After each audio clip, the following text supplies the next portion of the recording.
Okay, you guys, we're live. I'm going to turn off my live channel. So I don't see it. Otherwise, I think that you got the links.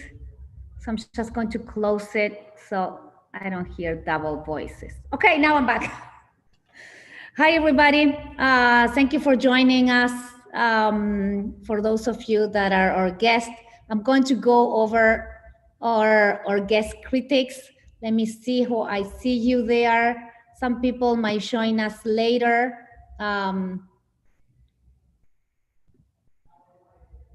You know, that's a live of Zoom. So I'm just trying to move a window. So hi, everybody. Thanks for joining. So I'd like to introduce our guest. Again, I'm going to introduce everybody, even though some people might not be here, they might be joining later, but we will begin with this. So I'm starting with my grade. So Ana Pla Catala. She's an architect from Barcelona. She teaches at the YAC. She's been teaching at the AA for, I don't know how many years, Ana, for a long time. Well, I studied there and now I'm there, but I'm in Barcelona, so it's a bit all over. She, so you know, we were classmates at Columbia, so we were graduate school classmates. So this is what happens, you know, like it's been 20 years, you still, you know, invite your friends from school. So thank you, Anna, so much. I know it's very late for you. Thank you for joining us. Thank you. It's lovely. It's just the time, but it's actually lovely to be able to be in reviews like all over. I think that new discussions are happening. So yeah. Thanks. Thank you so much. Sean Cooper from London. Thank you, Sean. Sean is splitting his time here and there. So, so thank you so much for joining us. He is, you know, a new addition. I mean, already more than a year or 1 year. So Sean's already he's been a long time here at SCIARC for history theory, but also he's the new graduate thesis coordinator. I'm so happy that he's the new graduate thesis coordinator. I'm looking forward to what's coming up next year. We're also joined by Elena Manferdini. She's the principal of Atelier Manferdini, and also she is the graduate director at SCIARC. So thank you, Elena, for joining us. Elena Davidson, hi Elena. She, so she graduated last year from SCIARC. She was at the MR2 program. She taught at SCIARC with me last year for the Playhouse Studio, and also at TUSHEX. You did TUSHEX. I mean, she been there. She knows the drill. She also worked at my office for some time. So, you know, so thank you so much for joining us. Erik Ghenoiu is going to join us. I don't know if I see Erik. Well, he'll join us. I think he's joining us at 3 o'clock. You know, today is the Halloween for all of the kindergarten and elementary kids. So I think they're dropping pumpkins or something like that. So Erik Ghenoiu, he is also faculty at History Theory faculty at SCIARC. Jonathan Warner, hi Jonathan. So Jonathan also, he just graduated. He's been around, he has co-teach in many of the classes, including TUSHEX, you know, he's been around in thesis. So he's seen also this, and I wanted to get, you know, also feedback in terms of technique. So, you know, getting different generations of people that can really look at the work afresh. And Daniel Barber, he's going to be lecturing on our class. He's a professor and the vice chair at UPenn. And he just had a book on regard to modernism and energy. And that relates to our studio in the sense that we are really trying to find alternative ways of working through design. So thank you, everybody. I think I didn't miss, and Hernan Alonso is going to join us at the end as well. So, our group of students, what we've developed is the way that we took on the classroom idea is that we try to look through the sense of nature. So all the students had to imagine that their classroom belongs to nature. They had to identify, it could be synthetic nature, but they had to begin with something that relates to the idea of outdoor space. And it could be, I mean, any take on nature from landscapes, from vegetation, from ornament. So each one of them you will see took on that idea of synthesizing nature and advancing nature in different ways. Also, students, they look at ways in which the classroom is not such an enclosed space. It's really something that kind of somehow open up to the landscape and really starts to kind of build up an idea of inside out that creates a kind of a more continuum through that, through the two. So I'm going to share the Miro page. So Miro, what is interesting about Miro is that you can see all the work. You'll see, we're going to be seeing the work of all the students presenting. So as William said, if you wanted to look at the other studios, you can always open up the Zoom and then look through that. So am I sharing my Miro page? Yes. Yes, excellent. Okay, so I think that we're a little bit after time, so we'll try to follow. I'll set up an alarm, but I'll be presenting. Ada is the first student. I'll be navigating, so Ada, you just tell me what to do and then I'll follow up. But the first thing that we're going to do is that we ask the students to do a 2-minute movie, and then they have 8 renders. And the 8 renders, and I'll use Ada as an example, started with the close-up of the furniture, the chair, the classroom in terms of furniture, the one classroom, and then the multiplication of the classrooms. In this case, Ada has like 4 classrooms in each one of these bars. So she's going to describe that. So Ada, yes. We know, and I'll press. Yeah, we can start. Sorry, no, Ada. Yeah.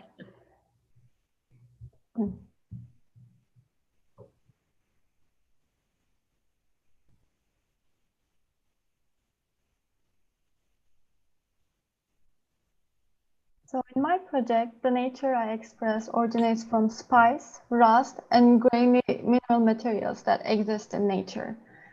In the furniture piece, these grains are brought together by a continuous tubular member, and this tubular member is angular and regular in the small furniture. However, as the scale increases, these members start to translate into more irregular forms that define the playground that surrounds, contains, and overlaps the school space. So my idea of school is a continuous playground that becomes one with the school in the indoors and the outdoors. And the line then creates the roof structure and then extends beyond the roof and creates the boundaries of the landscape, as you can see here. So in my project, line has a leading role. It generates, supports, divides, binds volumes and spaces. And as you can see here at the top part, there is 1 classroom, and the bottom there is the other one, and the line in the middle of the landscape binds these different volumes. So it almost acts as a glue. And here you can see that there are different types of lines in this granulated landscape. So at some part it is dividing the landscape, at the other part it is defining the roof structure, at the other part it is creating the playground. And using it that way, I aim to create a coherent translation of the line-led design. And you can see that at the core of my project, it is more regulated, but as you go further away from the core, it becomes this granulated sand landscape and it melts down to the surroundings. Thank you.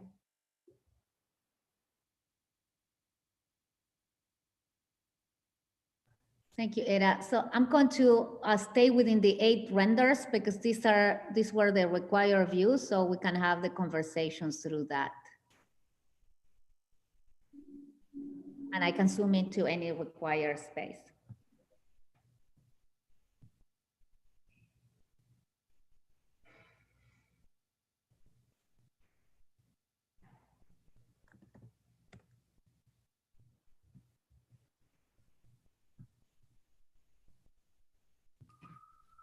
it's always difficult to start.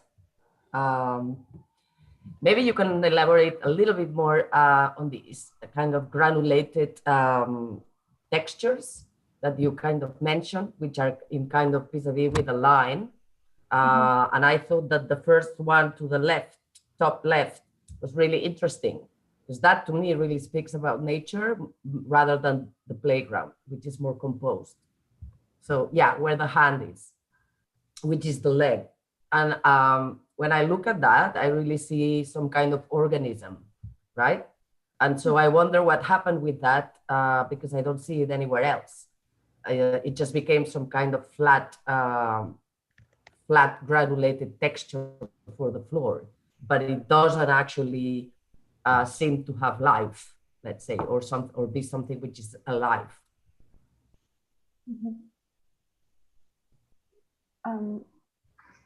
I started like that, but then I wanted to make it more synthesized. So it started out a little bit more literal, but then I looked for the ways to translate it into a playground and, you know, more architectural space. Yeah, you don't think that that this furry, new synthetic, so-called natural skin or fur is able to be lived, or it's not spatial enough? No, actually, it's not a tricky question. I'm just trying to kind of start debate, because I think that there is a mischance in there, perhaps for me, as how the line and the fur could become being more entangled. Yeah, that could actually be an opportunity. Maybe in the following stage, when we increase the scale, I can bring that element back. And yeah, it could be good to use that with the line.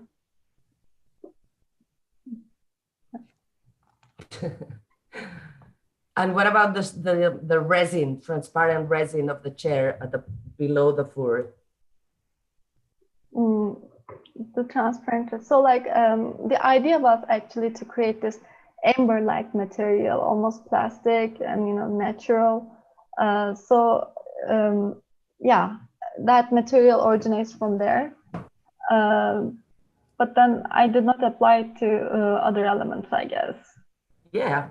No, I'm pointing at what kind of catches my eye and opens question. It's not that it's wrong.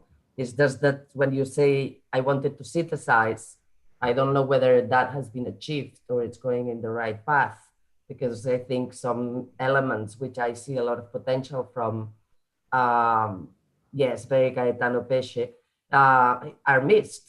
And I actually think, you know, the line and the fur and this really opaline, transparent, they talk about a very strange environment, right? So I think that my opinion would be, you know, make them even weirder, and exploit them to create something which doesn't look, it looks too much like a classroom, if you know what I mean. I mean, I see these really American kind of school chairs, which we don't have in Spain, for instance, which come together with a desk, etc. So also the notion of a desk, who knows if we will need these desks, because I mean, I wish I would have like a massive screen with all my Zooms that I can touch, etc. So I would push it much forward, because otherwise I see elements, right? Like this, in the one in the middle at the bottom, you have then the skin, yeah, and you have almost vertical walls. And so you're composing out of different elements. And I would, I mean, I think it would be very interesting if, you know, nature is one, and obviously there are trees and flowers and rivers, but it's a whole environment, right? It's not something that you kind of compose through elements that you can order from IKEA, let's say, right? So that would be, I mean, I see being Spanish and in Barcelona, it's impossible for me not to think about Miralles and see these lines which are warped. But in his case, they do build landscape because they're so over the top. And also they follow geometry, they follow structure. So the geometry comes from structural forces. So that, I think, is an opportunity. to kind of condense all of these elements, which I now see separate. Mm-hmm. Yeah, I have a question about. Oh, go ahead, John. No, go ahead, Jonathan. You first. Okay, so I just had a question. How did you think about moving from the chair to the interior space to the building? Like, what was your process of like kind of determining that? Because I'm seeing some things like in the chair, like the rebar, how it's kind of like cast into the plastic, and then there's kind of like this moldy crust that's on it that I'm not necessarily seeing in the translation of the building itself. The building, to me, it's more like a pavilion, which I think is what you want. But I'm just like wondering what kind of elements did you pull from the design of into your building, and how did it kind of translate into like the interior space?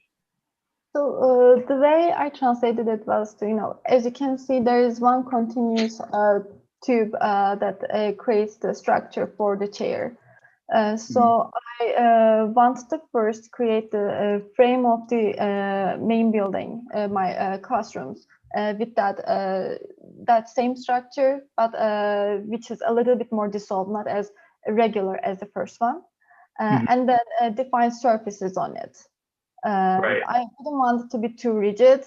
I wanted it to be, more versatile, but still have that, rigid members.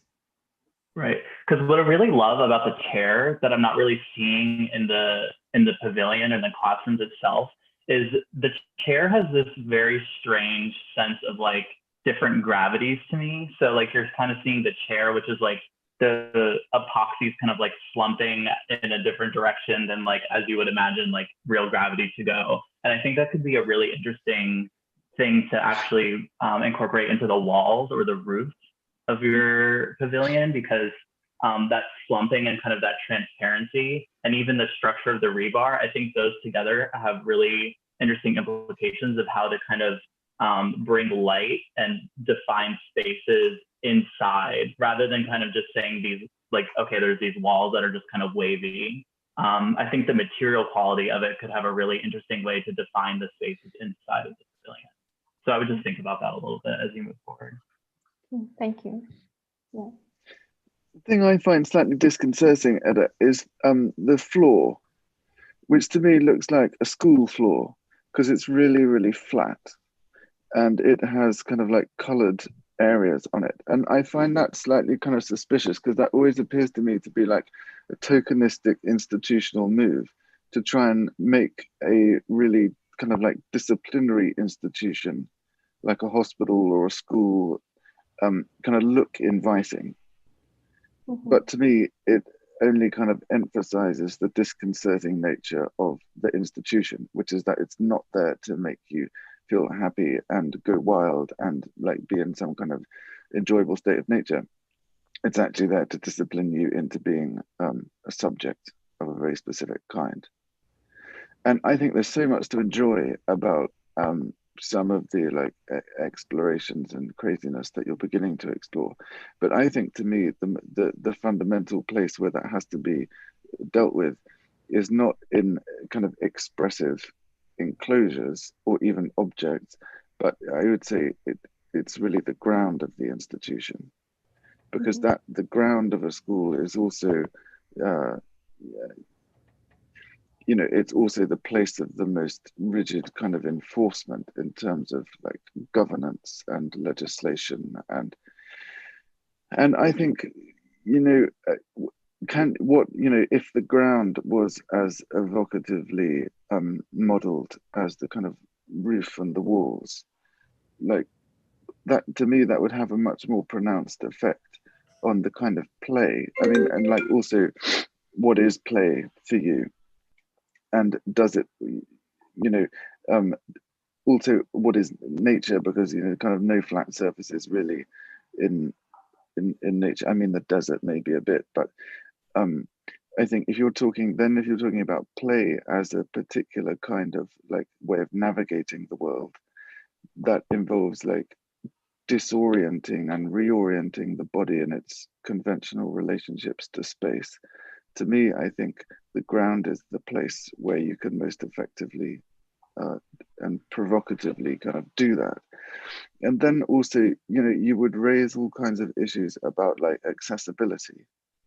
And I think, again, the idea of the flat ground as being the default for an institution because somehow like it's horizontal and inclusive, I think is a total kind of misconception and leads to this kind of ADA culture of retrofitting spaces with kind of add-ons and stuff. And the idea that everybody's on a flat kind of surface. I think there could be all kinds of interesting things you might do in terms of kind of ramps and inclines and accessibility, and what does it mean to play with a body of a particular age, of a particular ability or disability. And I think many of those kinds of questions can be kind of answered or provoked or explored by messing with the kind of institutional horizontality and flatness and homogeneity and isotropism of the ground. I wanted, before we go to another students, I just wanted to maybe saying something again about the furniture, although I totally understood the comment on the ground, and I am a weird lover of terrazzo flooring, so I think it also depends who you do it with, because some of the terrazzo flooring are beyond institution and they go into the luxury of the multitudinous colors. So there is, I think, there are degrees of sadness of this material, but I just wanted to maybe say something about the problem of ergonomic. I wanted to talk about Gaetano Pesce because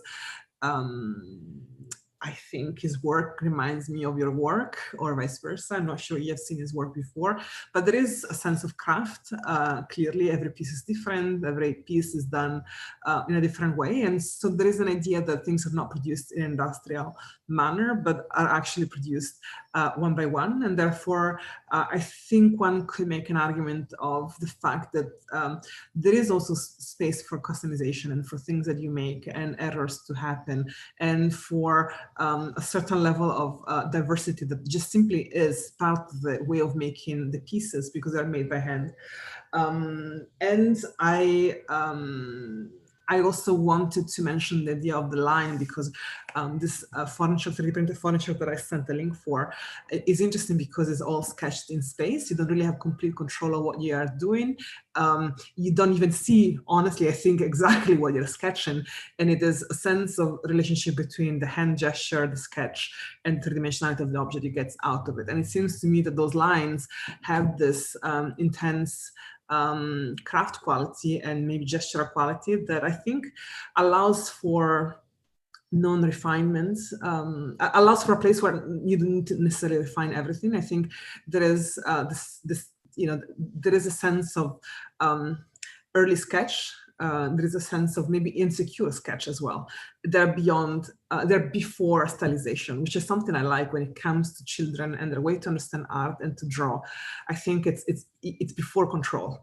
And there is something quite, I think, liberating about the fact that that could be an environment in which one could experience a different kind of education that is not about coloring within the line, is not having techniques for filling perfectly things, but actually it is a way to imply certain things that you might not even completely understand. And I think it's between figural and abstraction, which I also like. When you have at this age, none of the two are completely and confined.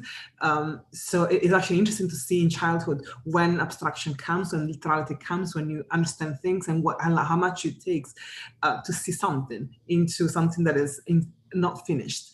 And I think that creates possibility for creativity, I think, instead of, I mean, there are certain disciplines in which, there are certain schools in which they think you should show children something completely literal to begin with, because that's how they recognize it. And there are others that actually allow for a certain level of unfinished quality and abstraction to begin with, so that it opens up to multiple interpretation and ambiguity.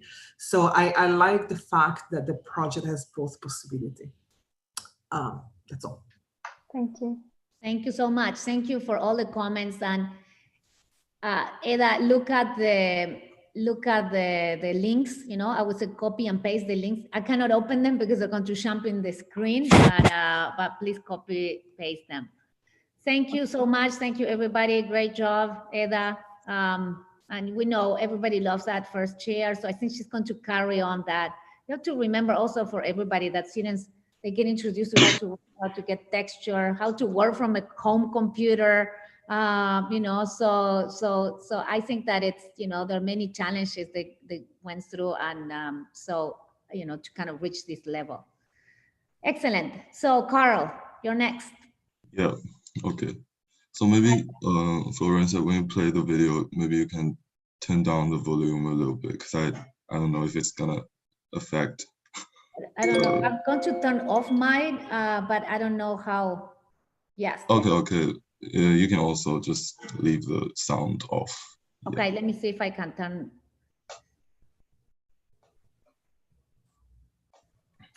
Where's the sound here? I don't see the sound. It's right corner, bottom, like this. Yeah. This is the sound. Okay, I got it. Yeah, okay. thank you. There you go. Yeah. Thanks. Hi everyone. So my name is Karl Zong. So my project is derived from moss. So the base of the furniture I designed is a boulder stone and a cheap-looking plastic chair with different colors. The boulder stone geometry comes from the nature and it provides a surface on which moss can grow. It is a straightforward representation of a mix of hybrid in terms of form and materiality, and this will become my focus point in the process of the design. Moving from the scale of furniture to classroom, the hybrid of stone features and plastic features. So in this example, this is an outdoors classroom. I chose to show this one because I want to show the potential of flexibility for program for the public space and public activities, and seeing the land on a larger scale in order to preserve the spreading of the moss as surfaces. My strategy here is mainly subtracting instead of adding, which is quite unique in the studio. The earth is excavated so that plastic masses for classrooms can be implanted. Activities mainly happens below ground level, and it happens on this man-made playground with contours and steps and so on. And the idea of hybrid materiality comes into play once again when I'm dealing with the landscape. To provide with necessary overhangs for the space underneath, a synthetic roof structure is developed. It is composed of a curvy blue plastic space frame, a mesh attached on top so that sunlight can go through and moss can grow and expand on the mesh as well. So for me, this project is mainly dealing with the dynamics and tension between man-made and ready-made, or you can say the artificial and the authentic notion of the nature. Thank you.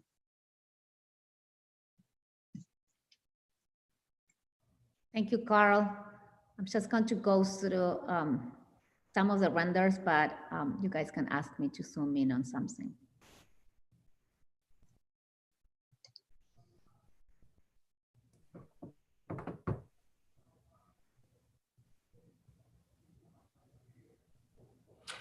What do you mean exactly by the opposition between authentic nature and artificial nature? Authentic nature. How do you define authentic nature? I mean, for this project here, I think the moss and the grass growing up here can be seen as authentic. Also the land, even though I have made excavations down there to make spaces, it can also be seen as an authentic nature base here. Like all of these construction, maybe you can say constructions down there, I kind of see them as the category of artificial things happening here. Yes, I mean, I understand your answer. I just think that perhaps there is a discussion nowadays, which I think that the studio is tackling on, and many other studios, because it's a generic discussion about what is nature today in the age of the Anthropocene and so on. And so authentic nature to me comes as some kind of problematic category in itself. I would just be a bit careful when you explain it, because it will be very easy to pick on you, but also maybe elaborate on that. Because I mean, the fact that it's natural or that it's moss or rock, I don't know that we can qualify that as authentic any longer. If you're trying to make a hybrid, which I think that you're doing and you stated, and then you are aiming for some kind of hybrid state of matter, if you like, in where these categories are going to become blurred by necessity, because it's your statement, right? So I really like, for instance, the fact that you have these really camping plastic chairs that you can buy in the corner shop. So these pop elements, I think it's a nice project, very nice. The issue that the fact that you're excavating, the fact that there is clearly the intention of mixing so-called metallic structures, the blue, with the moss and so on. I would just free your mind of these categories, which I think they perhaps are bounding you, because what we want to create is some kind of amalgama. I don't know, doesn't come to me the English word, but a real hybrid in where you almost don't have a name for it, because it's a new type of nature, which is man-made in the same way that it's made from the forces of the environment.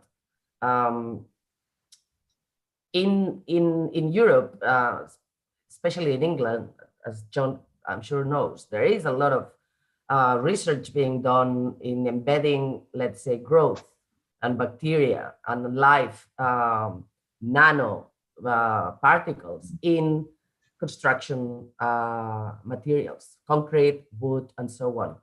And so I perhaps would encourage you to research on that a little bit, so that you can, that it goes back to the issue of the leg of the prior exercise, in where things can actually grow.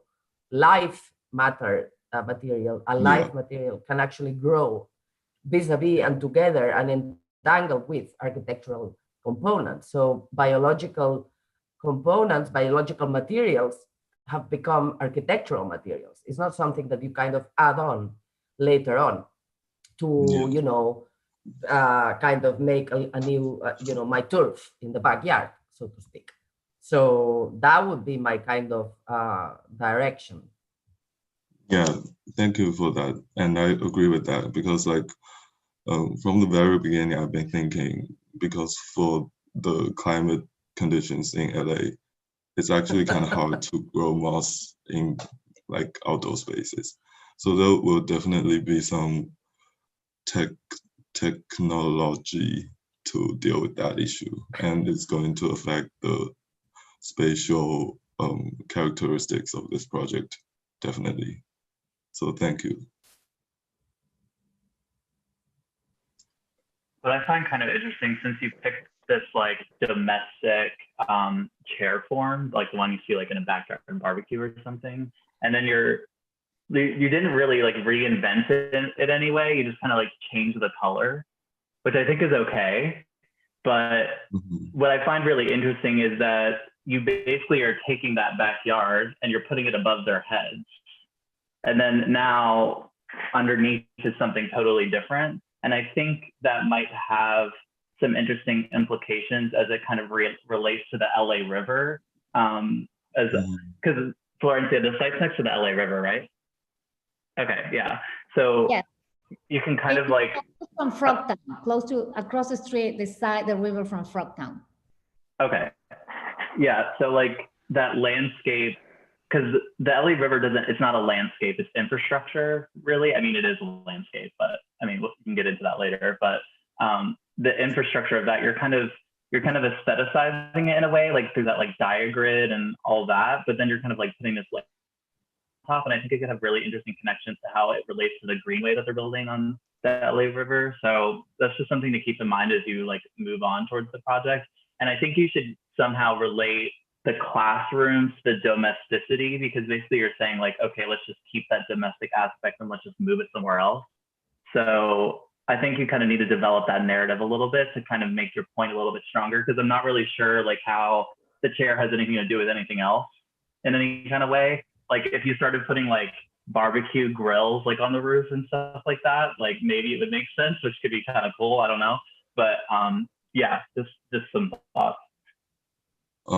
So on that issue, I'd like to add that for this project, I think the furniture, it's a hybrid between the boulder thing and the chair thing.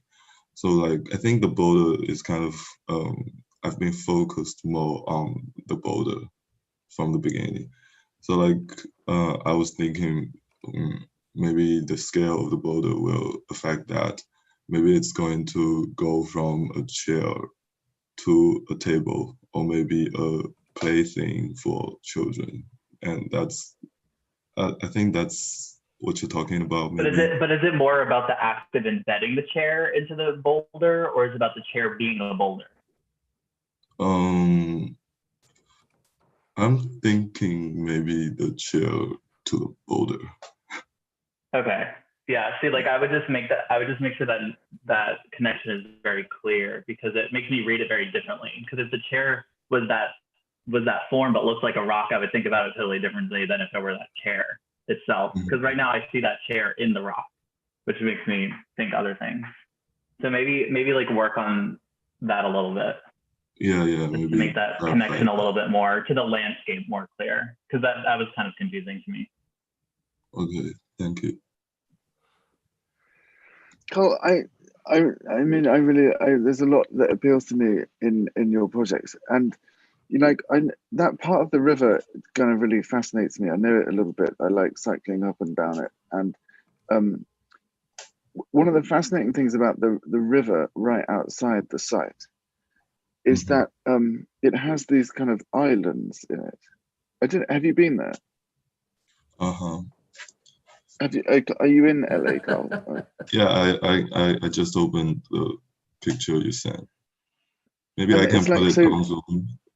It already is. The site already is this combination of like plastic, rock, and vegetation. The main site, Sean. This is the main site of the LA River, where it's called open bottom. The concrete could not cure, so it's an open bottom channel.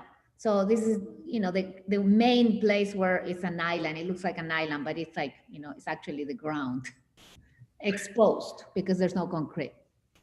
So like this is the river right beside our site, right? It's pretty much there. Okay. And of course the river is full of plastic, and then there are all kinds of plastic structures. Like people kind of live along the riverbanks under like plastic sheets, and like there is already a ton of those plastic chairs there where people indeed like have barbecues and stuff. So to me it adds a very, very intriguing relationship to the site actually. And I think if you were able to access the site or whatever, and I think you would find that some of the kind of like synthetic processes which you're imagining in a certain way are kind of already happening there. And they also, you know, that the river it floods occasionally, and the water level goes right up really, really quickly, and kind of makes those islands inaccessible, and then it goes back down and they're accessible again. So I also think I totally agree with what Anna was saying. I think it's really fascinating. I don't know actually about what you were saying, Anna, about the kind of the living materials, but definitely want to find out about that. I think that would be a really amazing part to embed. Yeah.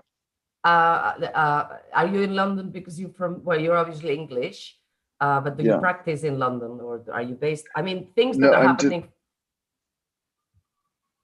Yeah, no, I'm just kind of strung between LA and London. Yeah.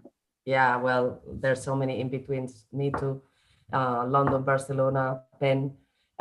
There's a lot of. I'm gonna type it up when I look at it. Marcos Cruz for instance, at the Bartlett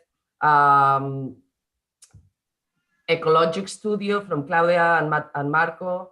A lot of, I mean, now I have to think about other names because otherwise they're not coming to mind. But there's actually a patent by some friend here in Barcelona in where you literally embed biological lichens in the concrete mix, and when you build, let's say, concrete panels.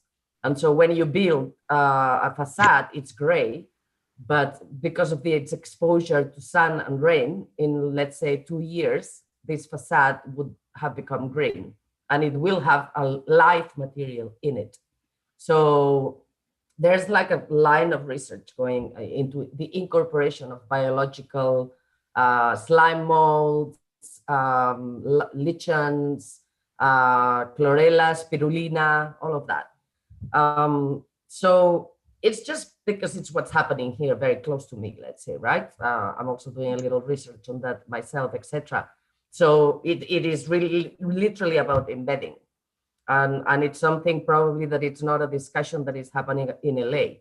That's why I love this Zoom Live so much, because, you know, not only I get to see Florencia, but also, you know, there are different discourses and different discussions, right? That we're breaking this kind of endogamic academic centered discussions. So yes, I'll try and chat, put in the chat, Jianli, you may benefit from it.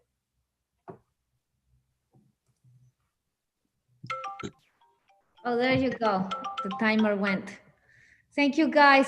Thank you, everybody. I actually I have videos and photos of the river under trash, which is like what happens right after a storm, exactly across this. And so I think that's a great point. And you actually see a lot of chairs and so much trash. I mean, it looks like trash hanging. It looks like a Christmas decoration. You get close and it's all trash.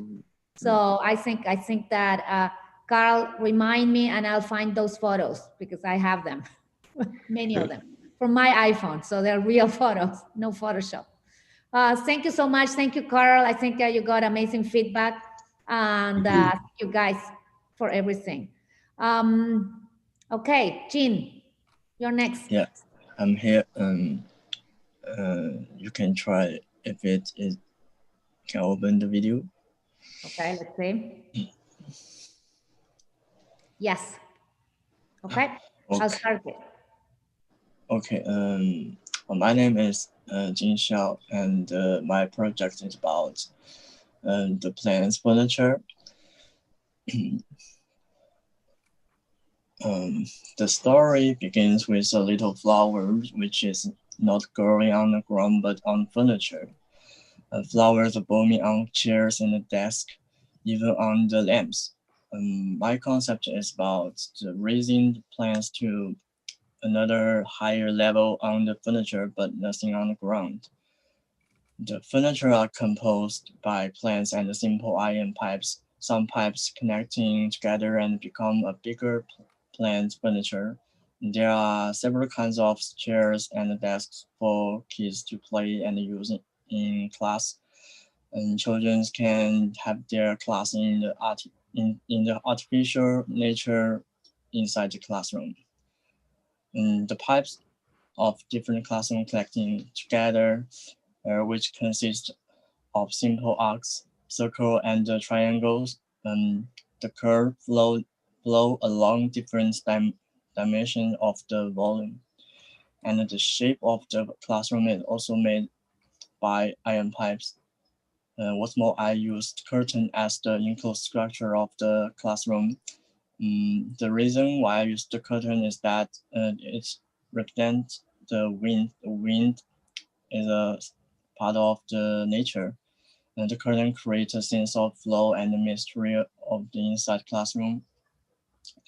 About the landscape outside, I didn't choose the plants, but use a shape of wave to symbolize the water, which is also part of the nature. Its material is a kind of special rocks. The interesting thing is I formed the shape of the landscape according to the shadow of the pipes, the classroom. And the shadow is also nature. Wherever have the light, children can stare at the steel wave stone outside the classroom when they have class. Thank you. Thank you, Jin. Okay, I'm just going to go through some of the.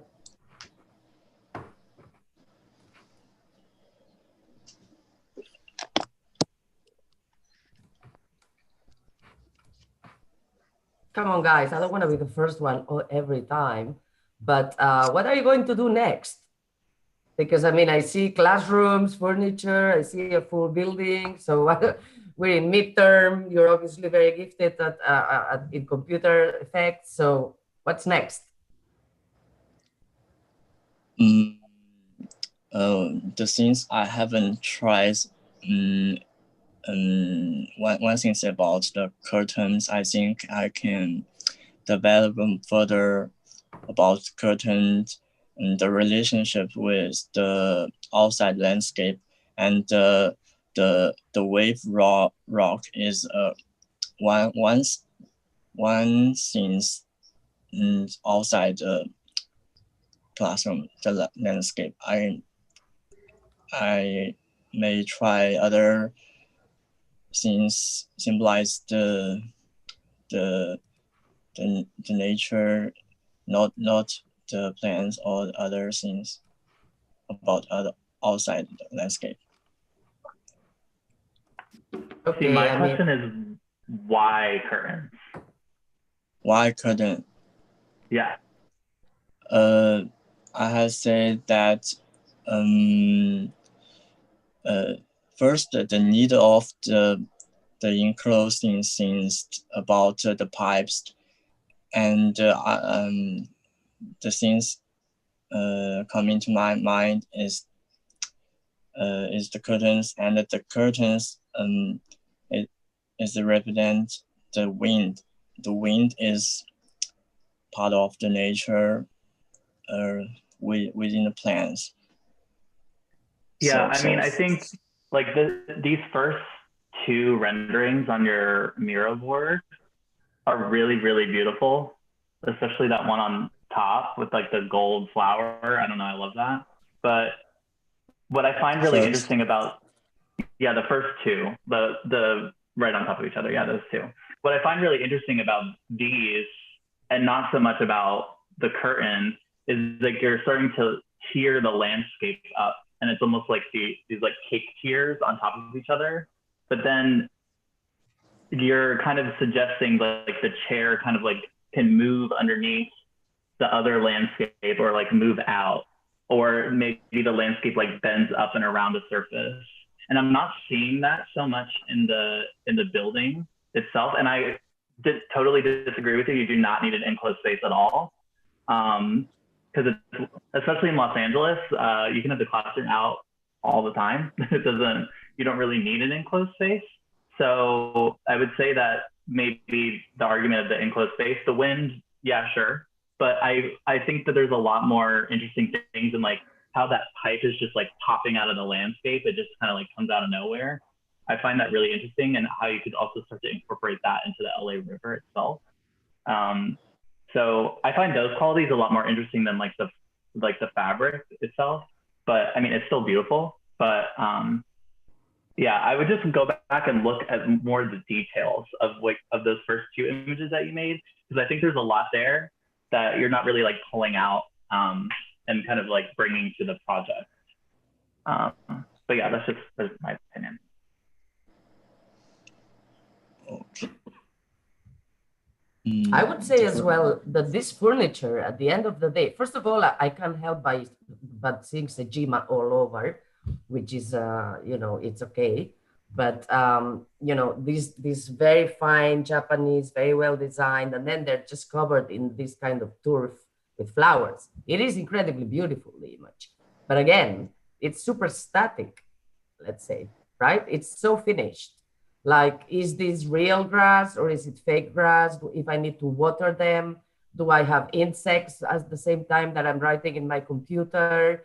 So I think, you know, I would push it beyond the beauty of it into, again, some kind of strange object that fuses, biological and what, flowers, whatever, biological, literally at the end, with some other material which is man-made. Yeah, in this case, extrusion, and again the line and the fur of the flowers. It has so much potential. And then I look at this image and it's so beautiful, but it looks like a 1950s hairdresser or something. Yeah, I go there and I'm only missing my rolls. So I think that since you are so advanced in the sense that it looks so finished, I would unfinish. I would kind of mess around a little bit. If I'm making myself clear. What happens in the chair? Do I literally sit on top of the flowers? Yeah. And I have a flower in my ass. I think this is a question also, Jin, where you're at a stage where I think you should sort of answer the question, is there some kind of a pedagogical rationale for this design? I mean, regardless of the interest in terms of like a purely provocative formal environment, is there some way that it translates into a particular kind of school? And something that came to my mind looking at your images was the format of like the field research station.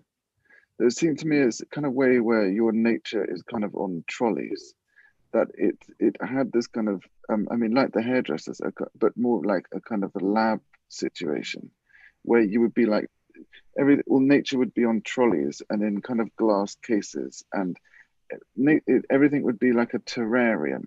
Do you know what I mean by a terrarium? It's like that little microcosm of nature that's in a glass jar that kids often have, and it's a way of like observing and training particular skills of observation, and being like, I don't know what the kinds of flora and fauna you're displaying don't seem to me to be I don't know, are they kind of native to LA? I'm not really sure where they come from, but maybe it's the scenario that each of these apparatuses that you've designed are actually, rather than being kind of decorative objects, they're means of kind of like study. And that goes with the kind of curtain. And there's quite an interesting history of the science field research station. Not that you probably want to kind of read it, but there is the kind of book which is a history of the architecture of science field research stations.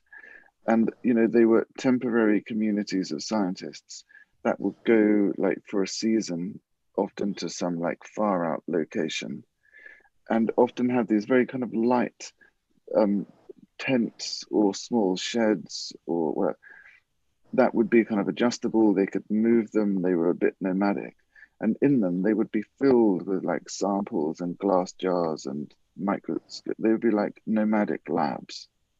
And there's something to me about the rearrangeability of the curtain form and the kind of lab nature of your furniture that suggests that, what about if you reimagine a school and the student, even the young kids, as being kind of involved in research and like studying stuff, and giving them the kind of apparatus and the environment of like really serious like we're going to kind of observe nature in all of its nature and its artificiality, and we're going to like put our lab coats on. And I think that could be a really kind of cool way to like reimagine, re-thematize and reorient what it means to be at school.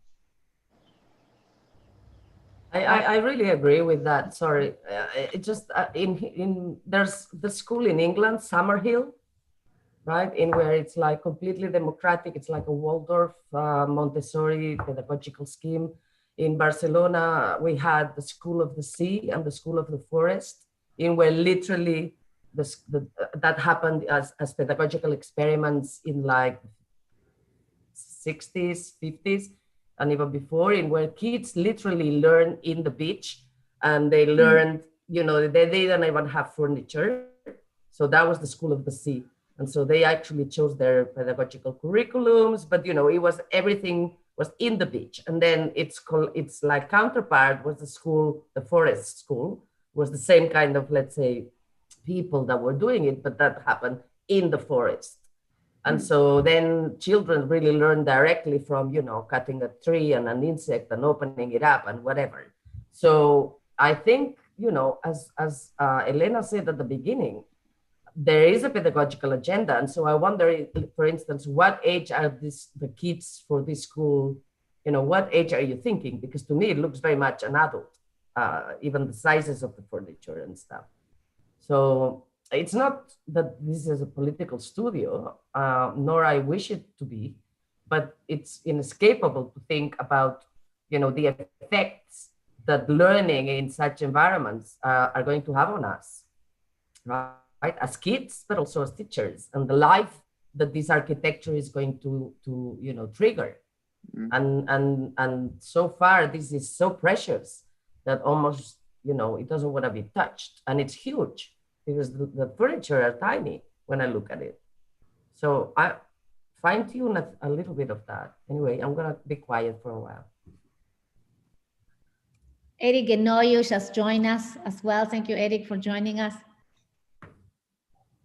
From the forest school, maybe even. From the forest school. I'm directly back from a forest school. That's right. He's coming from the forest school. Currently under a bridge at JPL. So it's like it's next to NASA, but at the head of a trail into the woods. The LA woods. Gate. I think, Jean, I think these are amazing comments, and there are many things. I do think we have to find an answer to the curtains, because I really like, all the comments, but also the idea of observing nature, a research station, that tent fabric, I also think that Anna, the scale, he has to find that shrink in scale. And that, you're going to sit in nature is not decorative, but actually it could be performative, like nature in your desk, because you're looking at something. Okay. Excellent. Thank you, Jean. The images are amazing. We'll keep on. It's not finished, Anna. This is not finished. It's only midterm. I know, but it was so precious. This is just like, okay, we're done. And so I wanted to kind of, find the spots. Exactly. I think we'll work through them. But yes, thank you, everybody. Thank you, Jean. Thank you. Copy the stuff on the chat before it's gone. Okay. Thank you. Jianli, are you there? Yeah. Can you help me play the video? Yes. Thank you. Okay. Okay. Let me see.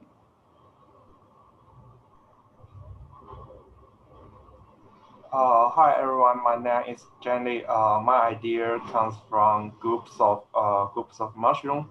At first, I tried to create some mushroom group shaped sofa, and then I used a similar way to create a classroom, and so that there are some balls on the ground and some humps on the roof and hump-shaped walls. At that time, I began to make the classroom more like a playground. For example, I placed many little balls on the ground because I think it is interesting that children can find more ways to come into their classroom or go outside or other rooms. For example, they can climb on the humps or climb through the ball pools or the humps on the roof. So all the classroom are connected in this way.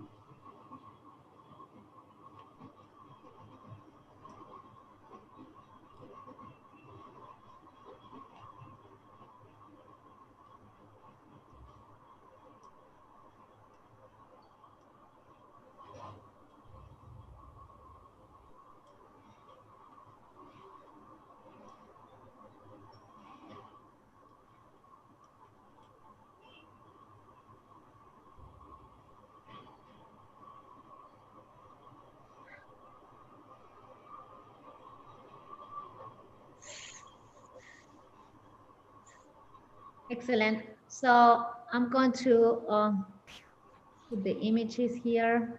Thank you, Jianli.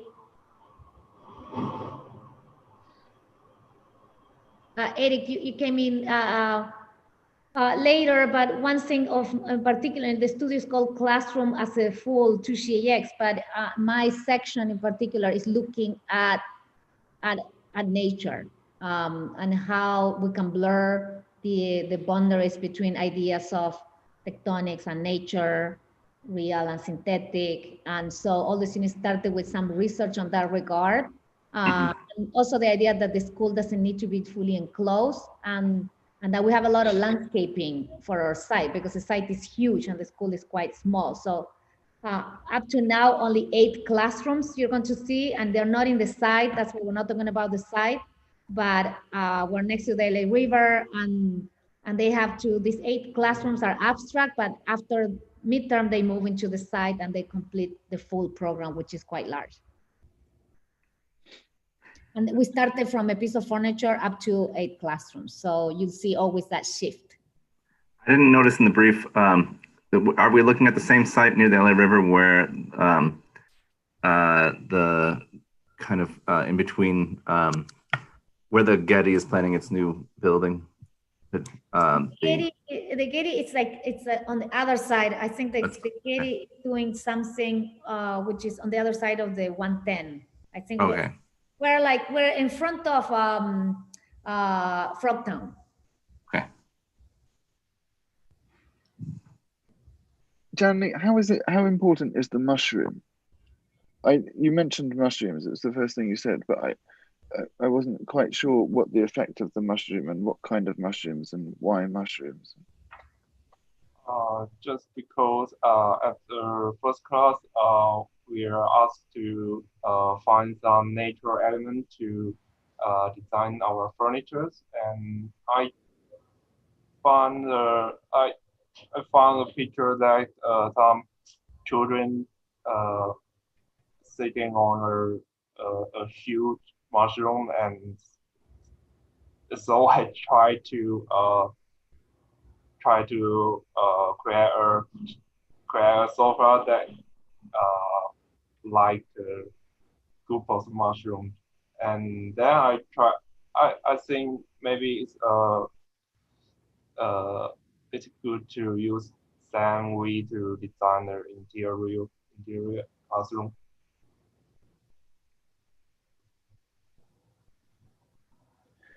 Erik, do you know about the mushroom at the end of the world book? Of course, yeah, and actually some of there's a few students here who will have heard or are about to hear about the mushroom at the end of the world from me in the other half of the course that you and I are co-teaching, John. So yeah, the Anatsing mushroom. I'm also getting vibes of the Smurf village from the Smurfs, which is about the same number of mushrooms. But yeah, so there's like, there's echoes of something. But for those who don't know, that what John's referring to is a book by a woman named Eda Tarakci, who's an anthropologist, that's about in this kind of mushroom that grows in kind of places where like traumatic things have happened in the landscape, to kind of spinning out from that the possibility of a kind of post-apocalyptic, like healthy ecology for like a future after collapse.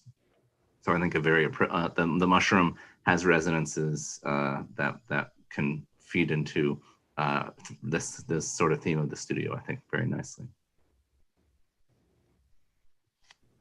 But why do you bring it up, John?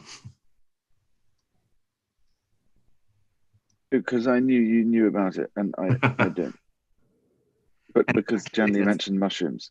It's a bit of a tricky one, because we can say that in the just to kind of say some general things about the nature idea that Florencia has put on the table for all of you, that kind of approach, the Anatsing approach, I think you could say stands in distinction from the kind of skeptical smudging between the natural and artificial that say Timothy Morton and the kind of triple O ecology critique has proposed, or the kind of really apocalyptic viewpoint of the kind of neo-Marxist like Bible thumpers, like Erik Swingadao or Jason Moore, who kind of see this intrinsic relationship between the destruction of the natural world and ecologies and capitalism.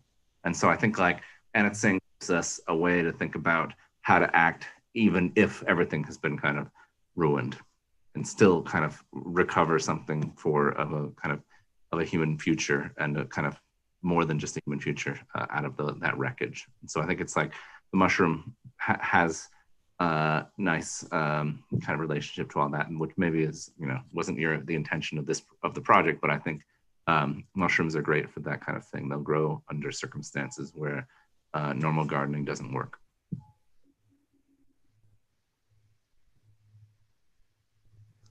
I think there are mushrooms in every playground that I've seen, like worldwide, right? It's like this umbrella. Do I sit on top of the mushroom, or do I use it as an umbrella? So I think iconographically it's very appropriate as well. And I have to say that the drawings are super sweet. And I really see, I can really believe that, little small children would immediately, like to play and hide and seek in this new garden.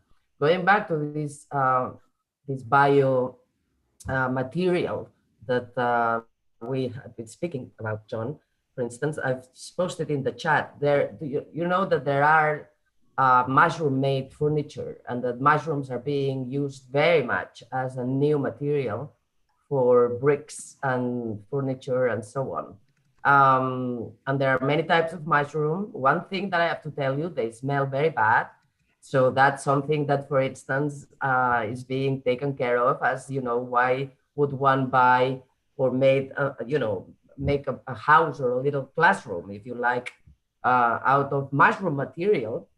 And then there are other, effects of materiality, right? Which come to play with the senses and stuff. So I would love to see that this kind of, pink and very figuratively and I think super sweet, very nice pictorial playground or classroom really would have materialities which would go beyond just the color, because this is all I see right now, pink and green. And for the first time, perhaps we don't have this hyper realistic, let's say, rendering where we see species that, even though you tell us, or other students have told us that they don't grow in LA, which was an open question, but anyway, you put them there. But in this particular mural board, I only see some plants, but the rest is flat surface, right? So at some point, I think you're going to have to tackle, or at least from my perspective, the issue of materiality, whether it's all synthetic, and again, it can be robotically fabricated, or, mass customized out of molds and whatever, or whether we have some kind of biomaterial really embedded in the project. Because otherwise, it's like a golf course, right? So I think it's a very difficult thing to do. I mean, this breaking the line or navigating in the tightrope between, figure and ground and figurative and iconographic and pictorial and color, and then, the kind of realities of materiality across time. Because one thing that we haven't spoke about, Florencia, as well, is, what happens through time. Because if you have nature, in 6 months, this is going to look different, for instance, right? Or do we have like some kind of gardener who comes every morning and trims it all to be perfect? So that's only to kind of add another, let's say, material to make things that perhaps a little bit more dirty, if you want. Yeah. Yeah. The one thing I do, messy, if you like. Yeah. The one thing I do like about the kind of like abstract pink material that you're, is like, he kind of defaulted to the way topography is represented in maps, which I find kind of interesting. So if you could somehow reinvent that like topographic representation into a building material, that could be very, very interesting. I also think what I also like is like you kind of have this datum of that surface that kind of like intersects the mushrooms, I guess is what you're calling them, the mushrooms. But how some of the mushrooms kind of like go into the ground beneath that surface and some kind of pop above. And I think in terms of like the mushroom party, it's almost, you almost kind of want those unexpected moments where there's just, because you almost always find mushrooms just like in a field of grass and there's just like nothing else around it, at least the way I've seen them. So it's kind of like this strange kind of happening, like popping through that surface. So I think that kind of logic could really help you, and as you move on to the larger program as well. Also, there's this really beautiful pavilion from the Dutch Design Week where this guy designed this, it's a set designer, I forget his name, but he designed these mycelium panels and they kind of look like they're dripping on this wood structure. I'll put a link in the description, or in the description, oh my gosh, my thesis, oh, it's coming back to haunt me, in the chat. And yeah, so I'll just, that's it. The Pelitans. Everyone's talking about like materiality and color and all of that. And just looking at your project, it's very Austin Powers 70s to me. That's what vibes I'm getting, which is kind of interesting when it comes to the environmental movement and talking about like pollution, which can go more into like the LA River if you want. But when thinking about everyone's comments, like the two most previous comments, maybe like I would either completely disregard the 70s or like think about it. If it were me, I would write it and go completely 70s, but think about it in a new way. Like what would, if the 70s style came back today, what would it look like in a material way, but also, I mean, you're talking about like nature is like a main part in a lot of people's projects. So yeah, I don't know, maybe that would help go groovy. Yeah. Yes, with that, I would say, yeah, maybe it's very 70s, Elena, because it's like too flat. I think that, and I was saying earlier, you know, like you need to build up textures, you know, like even the render type, it's more cartoonish because it's lacking the materiality, the depth, even if it's mycelium brick that Jonathan was talking about.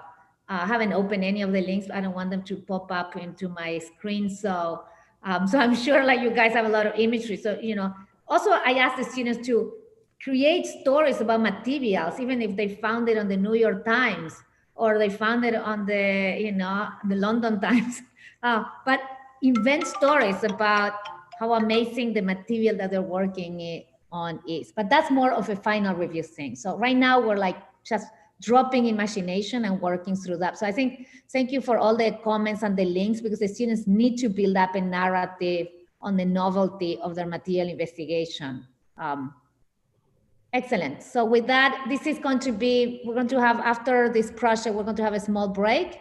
And then 3-minute break.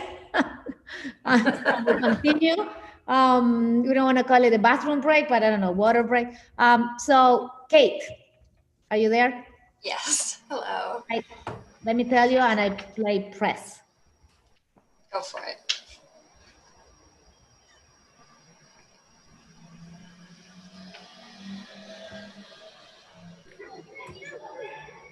This project was initially interested in appropriating aspects of nature such as the vine and the branch. These ideas were adopted into the form of a ready-made chair, and you can see how they began to wrap around the linear elements. In terms of materiality, these pieces of furniture reference the cartel ghost chair, but with an intention to be fabricated through reclaimed plastics. Furthermore, the use of the vine and or the tendril can be seen at multiple scales, for example, supporting the mezzanine in this interior, or to be used as lamps in other areas of the project, and as slides or climbing tubes that connect the various classrooms.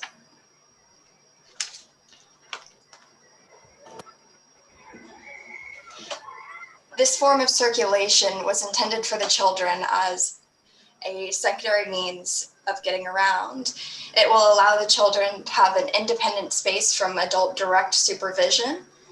In contrast to some aspects of the synthetic nature, literal aspects such as moss can be seen growing over waffle-like structures, which are based off of shapes from rock aggregations. In some instances, these forms trespass into the rooms and begin to blur the idea of interior and exterior.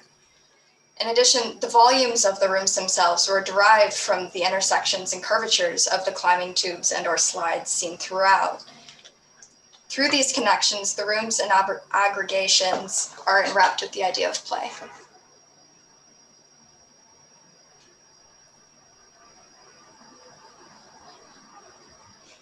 Thank you, Grace.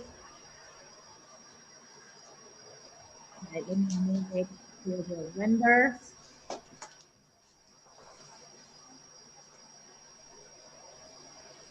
I think also.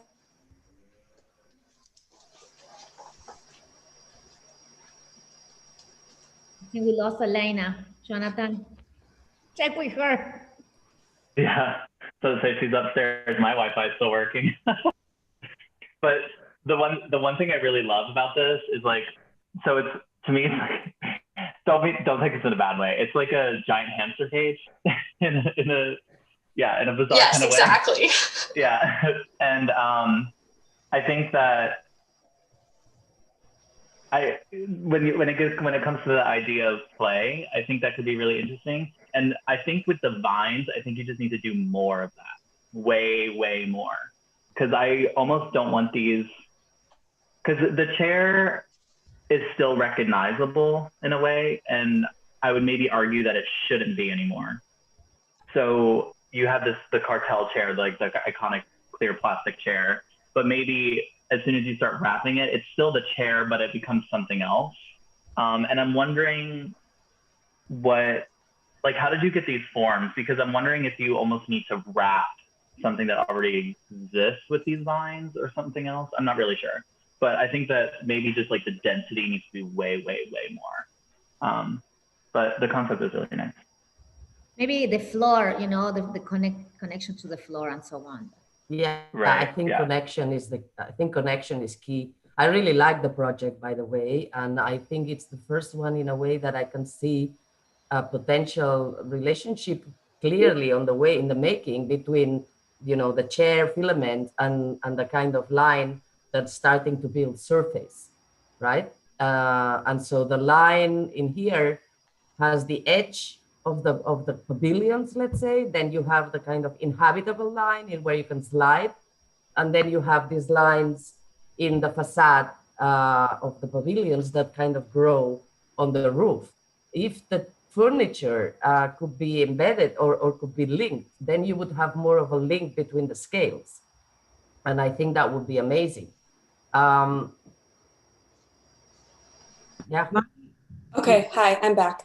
I had to jump on John's, my internet's like being weird. What I was gonna say is like, I think your use of play is interesting. I would just be careful. It's like, it reminds me a lot of hamsters. I just said that. Oh, yeah. oh it's okay. No, it's fine. It's fine. It reminds me a lot of hamsters, and I feel like whenever you think of that, it's like why hamster? Translate for us. Why hamster? What? Hamsters. Hamster. Do you not know like hamster cages? Florencia, I showed you hamster cages during review. Yeah, but it's kind of like it brings on this weird. Oh, I see hamster cages. Yeah. Everyone's watching these kids. And I don't know how I feel about that. I mean, maybe it's a good thing because they're kids, like it's elementary school, but it seems kind of a little inhumane. But yeah. The pipes, you're talking about the pipes, Elena, the pipes. The problem are the pipes, not the units. No? Yes. These pipes, not these, but these are okay. So you imagine. And I thought the hamster cage was a good reference. Yeah, I see, Catherine. I think it is too. I'm not saying it's not. I'd just be careful how far you take it. Yeah. Hi, Catherine. Kate. I like the furniture very much. I think it's a beautiful starting point. Probably one of the most sophisticated kind of rendering we've seen until now. It's sophisticated in this reflection, the color scheme. I think if I were you, given the fact that you have strong abilities in terms of modeling, I would try to see if all the pavilions need to be on the same family. It feels like, although different from each other, still feel like it's a variation of one to the other. And I think this could maybe benefit from being of a different nature. So they would be one of Play-Doh, one of as a box, one is fabric. I mean, it feels like somehow this campus of pavilions is monotonous within the complexity you've created. And I think that's simply a fact that you're deciding to go with only one language, and maybe that's the mandate of the work. But it seems to me that if you're going with multiple pieces coming together, it seems to me that they should be more different from each other. Me also, the question of the work being somehow looking like of the color scheme to be natural looking. I mean, it's just, you know, the season of fall and you know, Thanksgiving and the pumpkins and the green. I would say that you want to make a serious decision about the fact that is this pavilion going to look like it's merging into nature or not? My sense is that it shouldn't, and it could have its own autonomy in the color schemes you choose. Whereas right now, it could look like fruit falling from a tree on a ground. Now, if you squint your eyes and you look at it from far away, there is something naturalistic about it. And I would be careful because I think when you go into the synthetic of the chairs, it looks like plastic and has this natural formalism that is in stark contrast with the plastic. So the shape might be natural, but the plastic brings it to a contemporary feeling. Whereas the pavilion somehow don't take a decision. There are the veins, which are almost roots, the shapes that are not as strong in terms of contemporary feeling, and the color either. I would say differentiate your language for the different follies and differentiate the color so that maybe the one that has the branches do not look like trees branches on a pair, but it looks like they are fluorescent veins in plastic, so that somehow there's a contrast between them. It kind of makes it really traditional, the project, the choice of color and the choice of the language. Whereas I think in the chair, you have maybe a naturalistic material, a naturalistic shape with a contemporary color effect. You don't have that contrast in the pieces.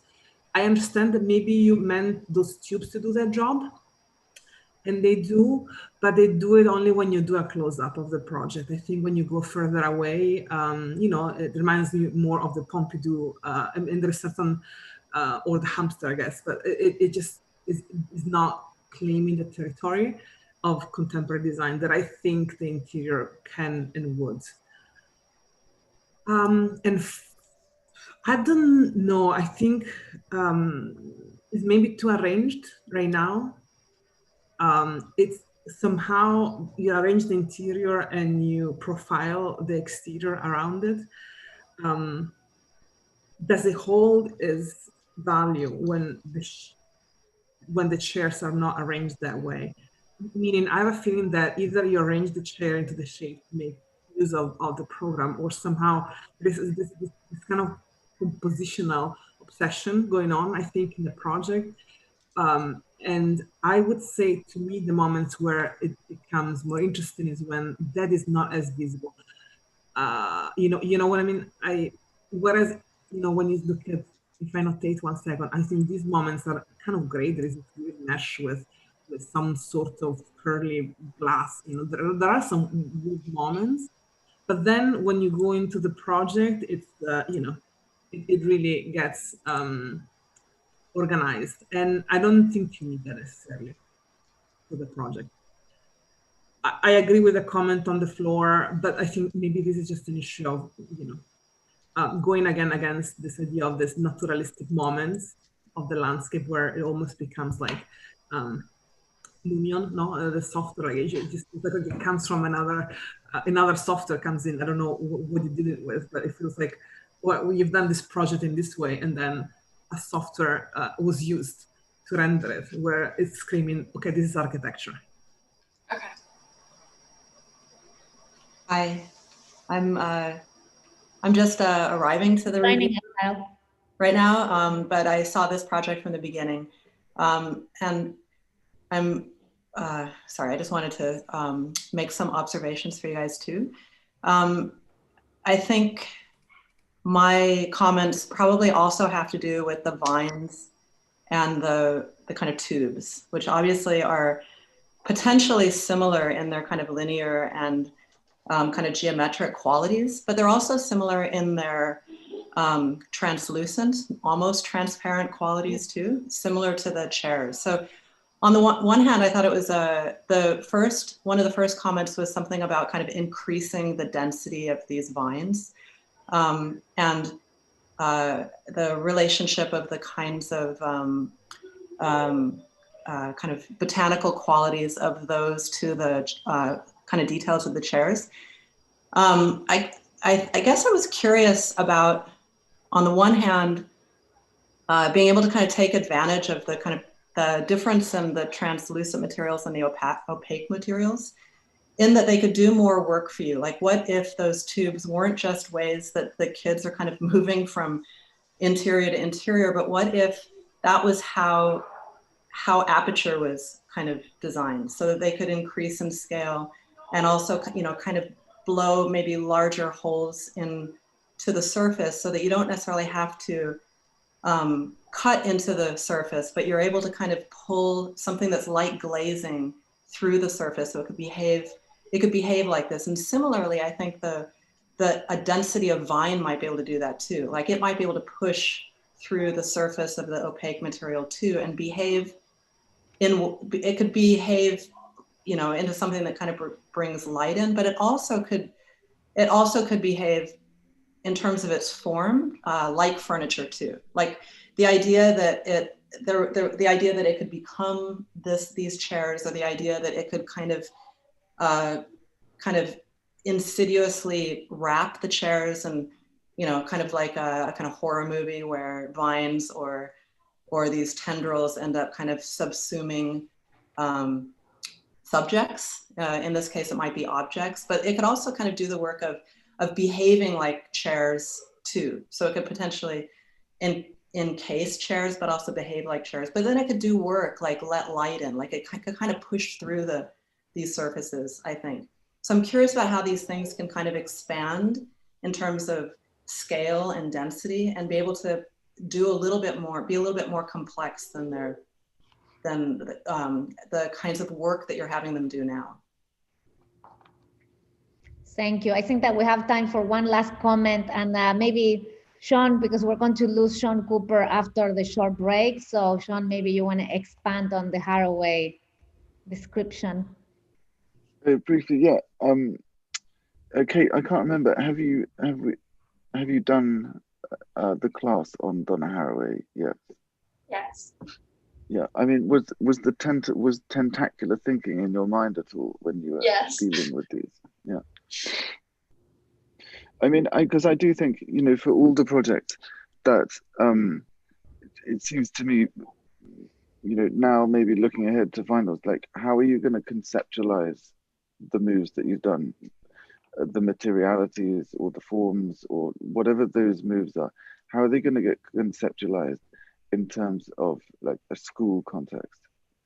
And I think, you know, the idea, I saw it's also on the syllabus, Donna Haraway's tentacular thinking, where she takes the idea of the tentacle, the octopus tentacle, or the coral's tentacle, or the snake, and these what she calls the kind of chthonic beings which are particularly related to the ground, which face the ground, not the sky, as being figures which produce what she calls multi-species muddles, meaning they form a different kind of interconnectivity between species and just relations in general that's different from what she calls the relations in the Catala scene, i.e. within the whole world nature system that produces capitalism and all of its devastating effects. And for Haraway, the tentacle or the tentacular, both as a figure within animal species and within nature, but also as an epistemological figure that is a way of thinking, a way of making connections between stuff in unusual ways. It seems to me that could very easily be kind of claimed and translated into some kind of an educational philosophy that had a very clearly corresponding spatial form. So in your work, there seems a very kind of like unmissable opportunity to take advantage of the idea of the tentacular. But I think also in all of the forms that all of the projects that we saw today, or I think are really amazing. I do think there's a lot of opportunity to like make the transition into like a well thought out concept for the school as a school. So that's just my like parting comment. But thanks. I say one more thing, Florencia, related to that ish. You mind if we move it to after the break on the next project? Yeah. Because we started a bit later, so I wanted to kind of thank you so much. Thank you, Carol, for joining us. Because we're losing. You're replacing Sean Cooper. I want to talk about tentacles and kaiwa. No, I don't want to miss that. Oh, okay. Expand for Sean to say goodbye. Okay, all I wanted to say was when he was talking about that, I was thinking about Kaiwa's lyrical ideograms, because he was very interested in things like praying mantis and all, but also octopus at some point in his life as being a kind of lyrical ideogram. And one of the kind of aspects of the kind of the lyrical and the ideogram, put those together, has to do with a kind of irreducibility of language and also of concept and of object, in that there is a kind of infinite representational aspect to them.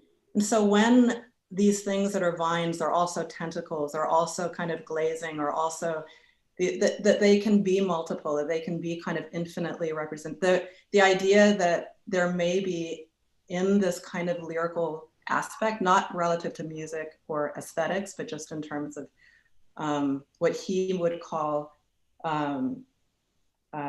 exaltation, I think, that there is this kind of multiplicity of representation, but also multiplicity of actually, I guess, effect and what I was calling work.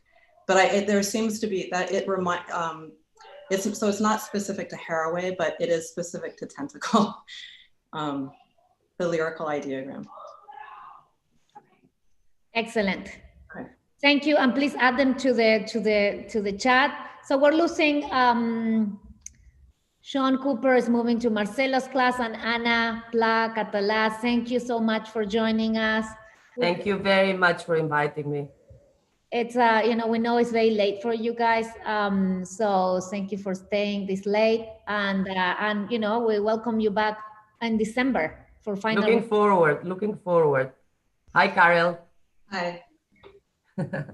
Thank you very much, guys. Nice work. I mean, it's really intriguing to see how it's going to continue. Indeed. Great. So we're going to take a 3-minute break. So I'm going to turn off, and at 55, 56, so we can keep the time. I'll turn it on back again. Thank you, guys. Florencia, just don't stop the stream. Don't stop the. No, okay. Yes. Okay. No, I won't stop. I won't touch this computer. Okay, perfect. Scared me. Okay, sounds good. No, just so people can go. I'm just going to make a new tip for me. Perfect. Thank you, guys.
Hi, everybody. We're back. Really short break, but I've heard even if it's like a short break, it's necessary. Let me see if I didn't miss on anybody.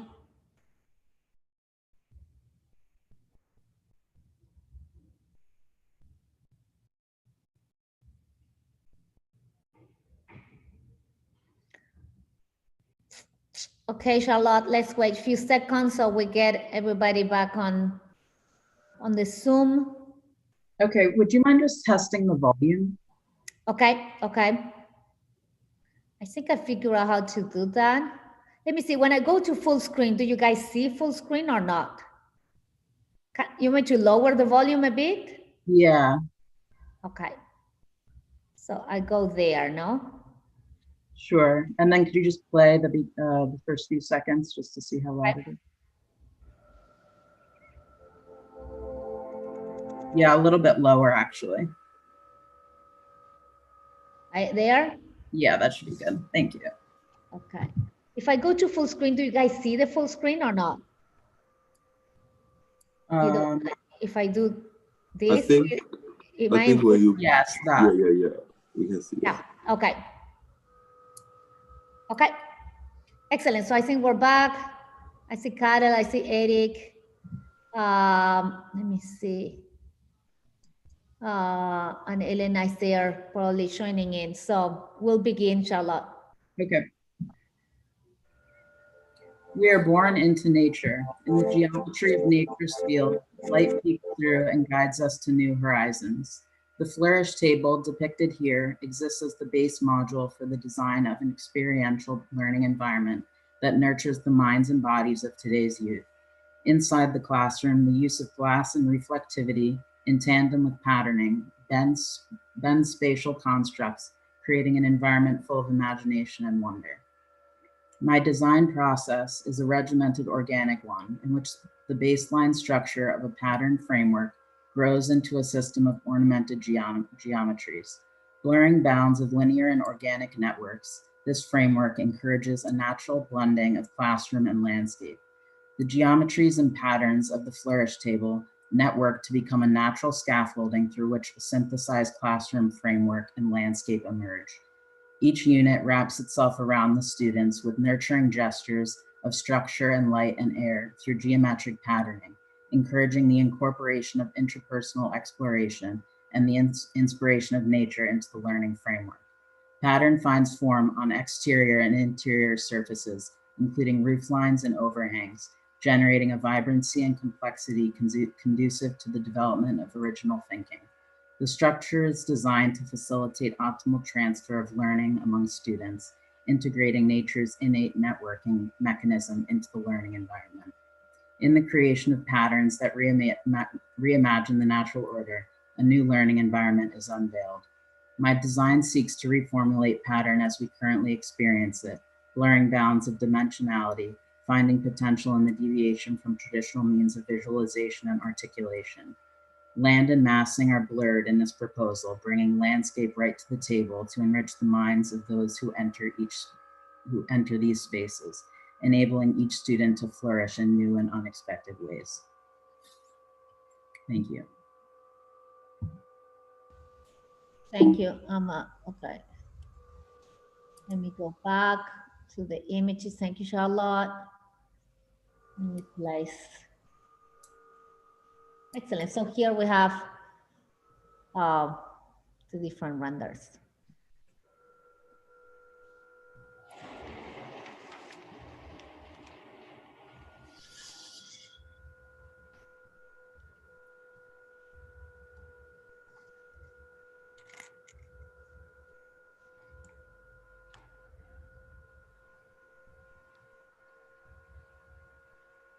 Florencia, did you end up turning the volume off? It's still running. I think this is off. No, yeah. I know, but in the video, did you turn the audio off? No. Oh, okay. I didn't hear it running, but yeah. No. I mean, I could hear it. No, yeah. Okay. I have a question. Can you just define, like, so there's like the patterned spaces, and then there's kind of like these pluses. Like, how does it relate specifically to the programs of the? So the table itself exists as a base module from which, Okay. so the pluses that you refer to are actually the table just with a green materiality. So it's not, it's the same structure without the patterning. And that exists as the kind of landscape infrastructure that the more complex patterning scaffolding develops out from. Okay. So you're kind of playing like with this topological surface and how they start to like kind of interlock with each other, essentially. Yeah. Okay.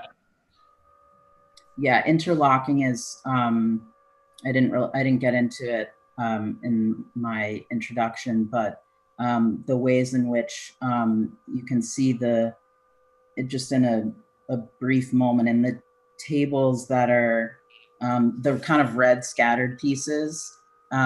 There's one moment where two of those red pieces interlock in the bottom center, and it kind of starts to demonstrate how these things can kind of work together to form building blocks.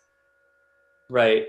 One thing I'm kind of drawn to, especially like in the axon that Florencia has up right now, is how, I mean, they almost to me look like chain links, like the middle part of the chain link, and how they start to kind of like break off from each other. Like you kind of have like a pile of them over there.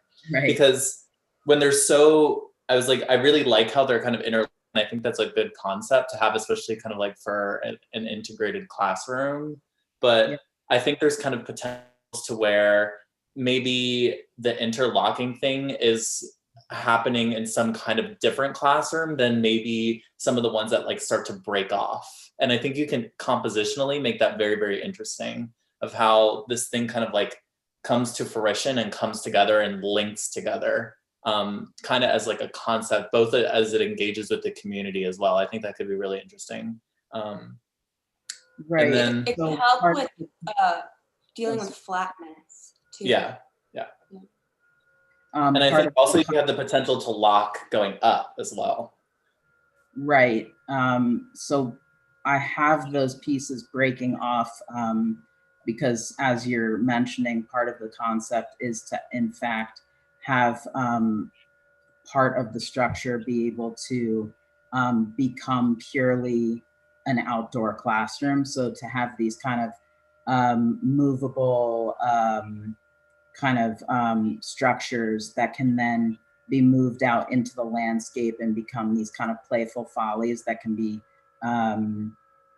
sat beneath and kind of rearranged to form a dynamic landscape. I mean, if you wanted to even go that far too, you could start to look into 4-dimensional materials that kind of intelligently will link themselves together to make new forms.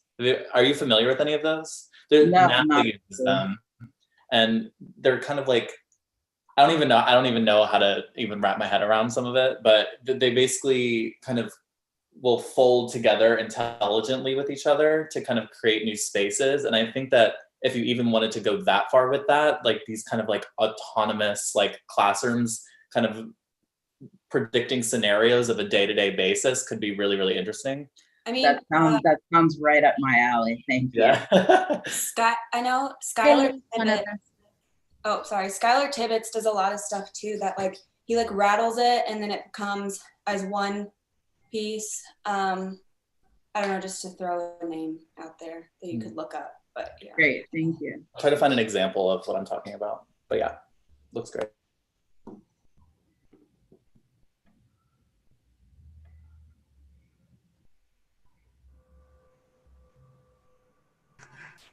I'm a little concerned that the kind of urge towards reconfigurability can obsess about the formal characteristic of the interlocking to the point where it actually compromises the possibility of reprogramming the volumes and the like the opportunities that they create. And so like right now it's like everything is about the interlocking aspect in a way that maybe trumps the kind of the possibility of what can happen in between these spaces, and like that kind of informal thing that happens, the folly that happens outside of the main kind of mass, I think is the only time that they get a chance to break away from each other, right? And so then we can start to kind of imagine occupying those spaces that otherwise are kind of relentlessly about the interface between units in the interlocking system. And I think like maybe a less aggressive interlocking system would allow for a more flexible reconfigurability that would lend itself to the program that's in question here. Like, right, that's great. I completely agree. I think creating opportunities moving forward, you know, in the center of the structure for those more kind of organic kind of manipulations of the structures to occur would be really, really positive. So thank you. You have these pieces on kind of the four corners, or kind of, you know, on these four corners, these more three-dimensional pieces, right? And those look like, if those were able to kind of integrate with the more kind of straightforward orthogonal kind of grid-like pieces, that would be a way in which to kind of change axes or kind of change directionalities and to kind of produce wrinkles in the kind of fabric that you have right now, right? Like you already have these pieces. Which structures are you referring to? Sorry, kind of the ones that are tie-dye-ish, the ones that are multicolored. Oh, the ones okay. Yep. Like everything else is a kind of surface or a kind of box or kind of both or kind of neither, or, you know, but that one is much more complex in terms of its three-dimensionality, I suppose. Okay. And it looks like it's intending to kind of be part of the system. It's hard to tell it precisely how it attaches itself, but it looks like it could redirect kind of flows. It looks like it could produce kind of wrinkles both in the plan and in the section, because it's sectional, depending on how it behaves with the rest, depending on how the rest of the pieces behave with it. And I guess I'm just pointing out that you might already have parts that can do the work that Erik's suggesting. Right, definitely. I think integrating the kind of complexity of that scaffolding into the kind of landscape structure and making it a more kind of fluid network moving forward to create some more interesting opportunities as well. The other comment that I was going to make isn't really a suggestion, it's more of an observation. I guess my favorite moment in the kind of video presentation was when it was a purely kind of aerial or planimetric view, and there was this kind of light that was behaving unusually during the narrative, meaning this kind of light quality was almost three-dimensional and tubular at one moment. So right. I wasn't sure whether it was kind of going to become, I wasn't sure whether it was doing kind of work of describing space or describing something beyond light. And then at moments it became kind of more legibly kind of a light, right? So it was more of a kind of mood perhaps. But the overall moment, like even your voice and the kind of description that you were giving it at the time, kind of set a mood. It set a mood. Like when I start seeing it in Axon, it's almost, I don't know what the scale is. It almost feels like a toy, and it almost feels like a smooth tabletop, like a kind of lacquered tabletop. Yeah. And so there's something about the kind of scale of the mood, almost this kind of sci-fi mood, this kind of outer space quality, or this something that is I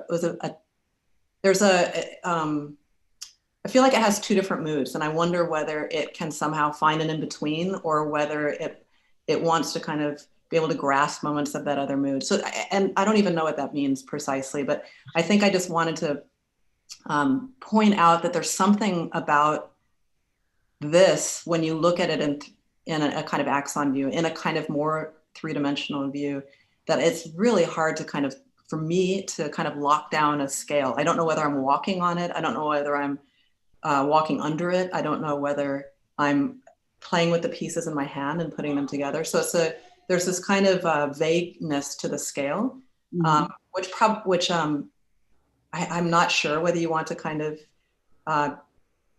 tackle. You know, I don't know whether you want to leave it vague or not. But in its kind of more abstract three-dimensional, planimetric view and that description with the light, it was a kind of, it was a good mood. That was a good mood in the video. So I don't, it's, again, so I'm just trying to say something without, it's not necessarily helpful. No, it is. I think just knowing the effect that kind of the light quality had in the video is definitely helpful. Maybe it describes a kind of behavior, like a something interacting with and behaving against the model, right? The light was a kind of other, right? It was a kind of other to this system, and right. it was probing, or it was interacting, and it was kind of behaving against the structure. So maybe there's something about that, like the ways in which a kind of foreign other is probing and trying to figure this thing out in a way. Yeah. You know. Thank you. Just a small intervention about the module. I think everybody somehow has been encouraging you to find ways in which the module could come together differently, or maybe loosen up a bit on the modules so that the structure that you have could allow for other logics to come in. I just thought maybe the Chinibueri furniture, which also is very modular, but it could be rearranged differently just because of the way in which the pieces come together, might be a nice way to look at the project. Somehow it reminds me of that. If your project would allow for flexibility, it would seem like that project. I don't know if you've ever seen it. It's called Serpentone. Basically, it's like a snake, and it's a sofa, and it's actually used quite a bit for children playgrounds and areas, and it's a furniture, and it's nice because it could be rearranged. I mean, and maybe it's something as simple as a line that rearranges. I would also imagine that this module that now seems to have a tyranny on you, so it's a dominant, might have different logics that right now you're seeing only in one way. It feels like it's just scaling up a few times or doubling. Whereas I think you could imagine partial modules. I did some sketches here that would suddenly break away a bit from the grid, open up the grid more, allow for serpentine quality of the project to come through. I think you have a passion for ordering systems, and this is why I'm saying maybe you should find ordering system within your module that would allow yourself to loosen them up more, and then allow some flexibility to happen in the module itself. I mean, the idea that is always the same size and you could have 100 tables, it becomes, it needs to mutate. It needs to allow itself to mutate to the different program. Yes, that's fantastic. The module itself is actually composed of 4 surfaces, so it's already broken down into those parts. So I love the concept of kind of utilizing that. No, I see that it's a complex module. I mean, I'm just thinking, can you then maybe take this only, or you take this only, or right? Exactly. You start moving them, and then suddenly the grid becomes looser. The threads open up, and you have different spaces that they can create, and can at some point this be more movable and allow for a different kind of curvature than the one you have given yourself. I think some looseness might enter the project and allow it to be something a bit more conducive to the project itself right now. Great. Yeah, that's fantastic. That's a great comment. Charlotte, you want to print screen that before I start shifting the screen? Yeah, I'm all set. Thank you. Great. Thank you. Thank you, Charlotte. Beautiful. I think that the top view is really amazing. So the next project is Austin. Hello. Hi, Austin. Let me know. You want me to kind of work on the volume or something like that, or? The volume should be fine. I made it really quiet. Okay. So let me do this, and let me put it on full bleed. You guys can see now? Yeah. Yeah, great. Okay, go ahead. So for my project, I really kind of focused on the branching system of trees, and also the branching system of like the leaf, like once the branch reaches the leaf. So for my project, I really wanted to focus on kind of making a kind of more of an open environment and bleeding the interior with the exterior. So for the classroom setting itself, I kind of had different movable pieces of furniture, and also this kind of branch and artificial playscapes. It starts to overtake the space and create different places for kids to sit and lay on and lean on, and different environments they can inhabit to learn from. And then the overall building is kind of composed of kind of bar structure made out of plastic agglomerate that starts to form spaces and delineate spaces. And then the classrooms kind of sit in different sectional elements for the spaces. And then the roof structure is kind of made of this alga polythene material that allows for natural light to pass through and kind of taking advantage of natural cooling tendencies. And there's different like mezzanines also help break up the space to start to pop through the roof in areas, and then kind of move into the interior. There's no interior walls, really. The branch system kind of moves to the interior to help separate space, and then the floor plates sit at different sectional changes.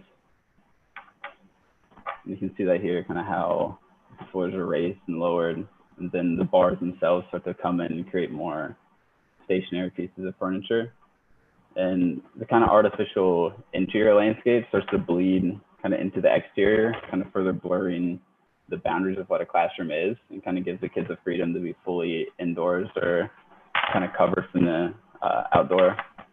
And the landscape itself is this microscopic kind of surface of a leaf that gets blown up out of scale and starts to ramp up to the spaces. So kind of as the project moves out in scale, it's kind of focusing back in on the microscopic scale of the leaf. And certain of the roofs become opaque and kind of get an infill in the wall, so it's not fully open for more kind of private and enclosed programs.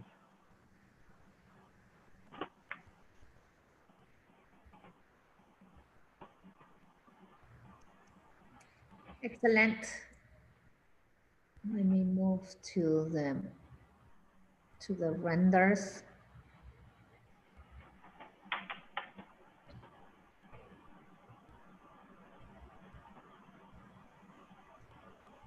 Okay.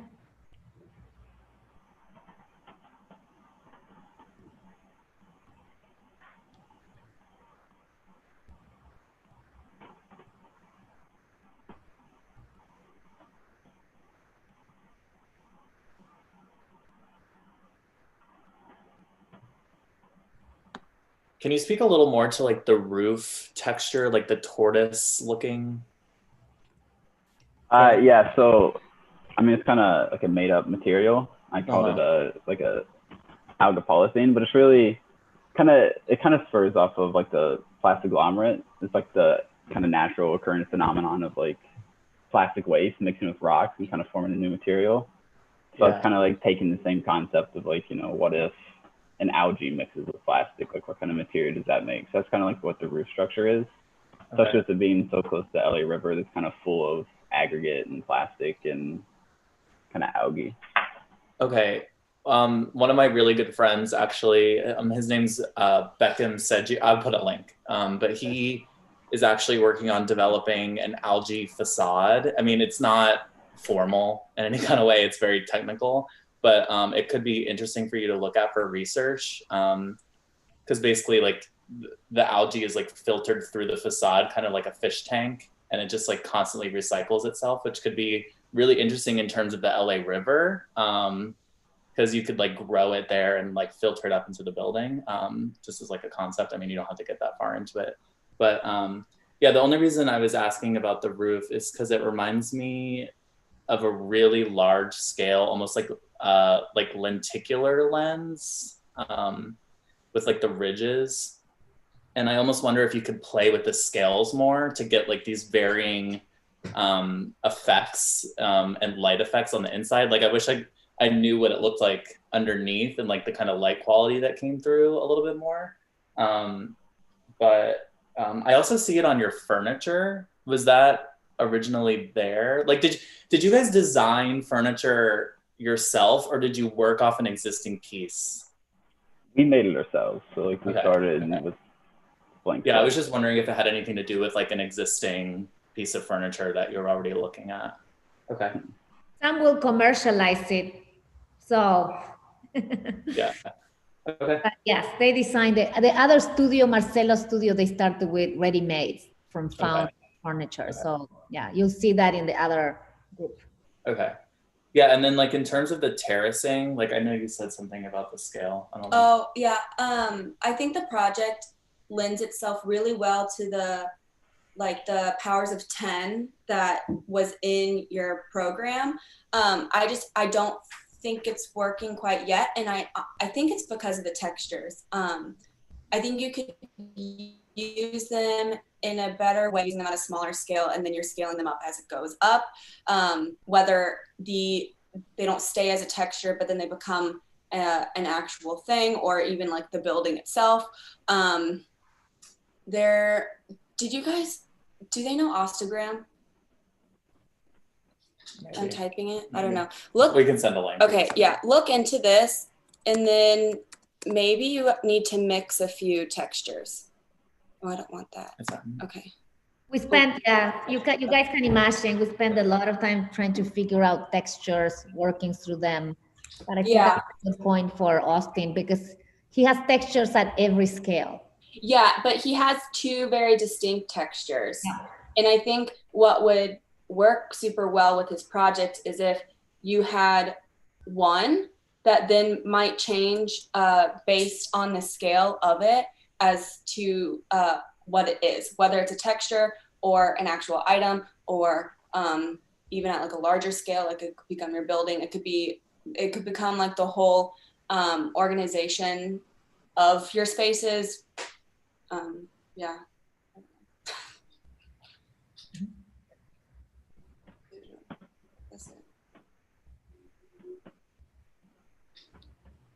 Also, how are you thinking about the classroom? I was kind of thinking of it more as more of a flexible space, I guess, because I guess the need for a rudimentary desk layout is kind of decreasing, especially now that kids are doing a lot of class on like Chromebooks and iPads. So that's why for the classroom, I kind of just wanted to make it more almost of a playscape space where kids can kind of sit as they please and do as they please and not kind of froze to a desk. Yeah. Yeah, I think it's really important, just like honestly for everybody to like have some kind of position about what you think the future of the classroom is. And I think that should be the first thing that you say, because that will help us understand how the materials and the form relate to that. And also, I feel like it'll be a little bit more easy to do that once you start working with a very like the specific site as well, just in terms of community and like the positions of like things that are around it. But I think if you just have, even if it's not, it doesn't have to be like revolutionary. Just I think if you say, okay, I'm viewing the classroom as a way to say outside, and like there's this kind of flexible space here, and then it kind of helps us to understand why you're using the materials and why why the pavilion is in that spot and whatever. It just makes it a little bit more clear. But yeah, no, it looks great.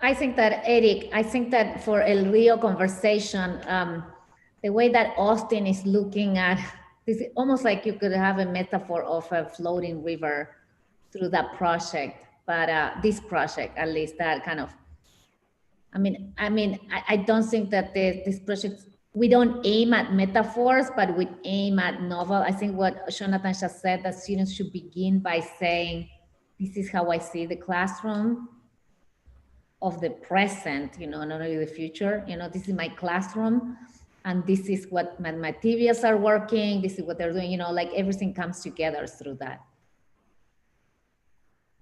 I think right now we're halfway between metaphor and like simulation.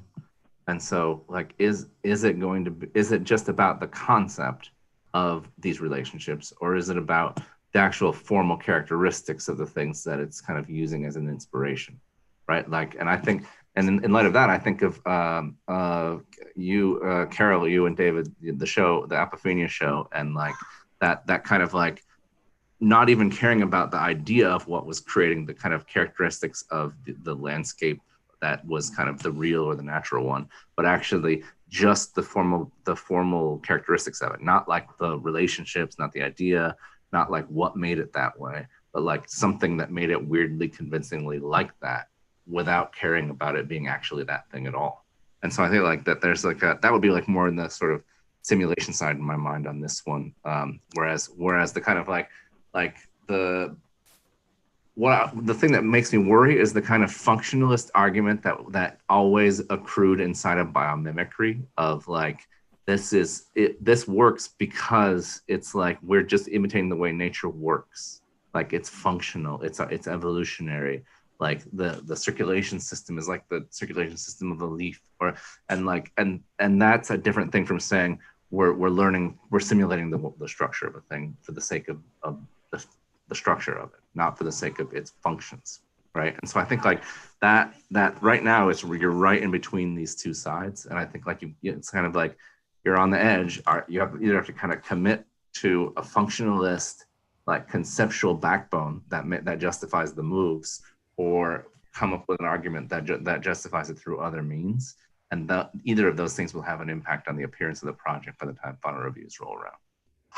One thing I find also interesting about this project is I think that all of you guys need to make a really compelling argument of why we even need to have a site for classrooms, because since we're all virtual now, it's kind of proving now, okay, we can do this from home, it's not a big deal, blah, blah, blah, blah. And I think that you guys can really use that as kind of a counter argument to say, okay, how could the future or the classroom of now offer something different than it did before? And I think that's really, really important to just make a really strong argument for your thing. Because I could say, oh yeah, like if you're just gonna design a school, like why are we just not at home? Because it's proven now that we can mostly do it. Like I mean, people are logging on with avatars or something. Yeah, like Florencia said, like it's definitely raising issues of racism and discrimination. And I think that could be a way to go into it, but also the kind of innovation as well. Like how can we use it to kind of innovate the classroom and bring it back? You know, it's not really here anymore, so.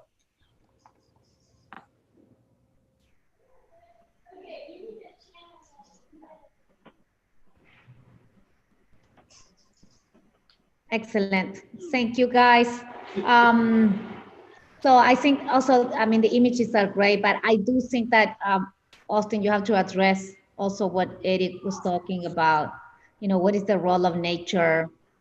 You know, I think he's talking about biomimicry. I think that it might be because he's rendering everything in green, it might be reinforcing biomimicry. I think if this was, because I call it the jello all the time, no, Austin, it's not so I do think that his color selection make it more about, you know, more closer to biomimicry, and maybe he starts to rethink what Elena was talking about, finding the texture, really, what is its content, and revisiting it, like going against the metaphor of biology and more towards the idea of, you know, the core biology, but not the shape, you know, the form of it. So I think that I would definitely go in that, but the images are, you know, are quite compelling, Austin.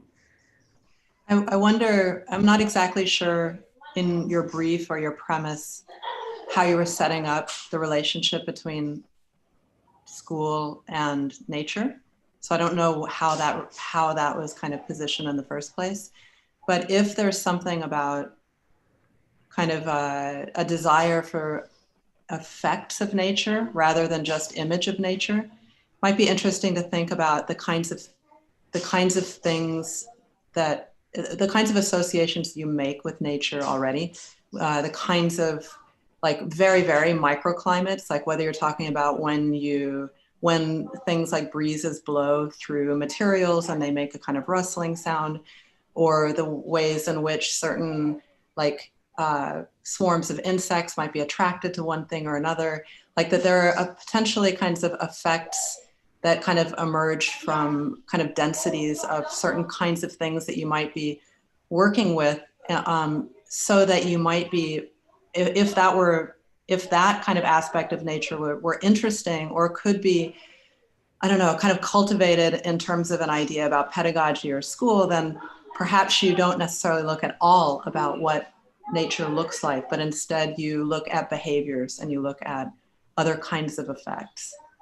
It might be, first of all, like just kind of fascinating, but it also would, give you a way to kind of break out of imagery and representation. Yeah, oh, there you go. Yeah, that's excellent. Totally. I think that I would go, I think that you imagine the effects, because all the materials that Austin is working on are very spatial and then atmospheric, I would say. Thank you, Austin. Thank you. Great images. Sid.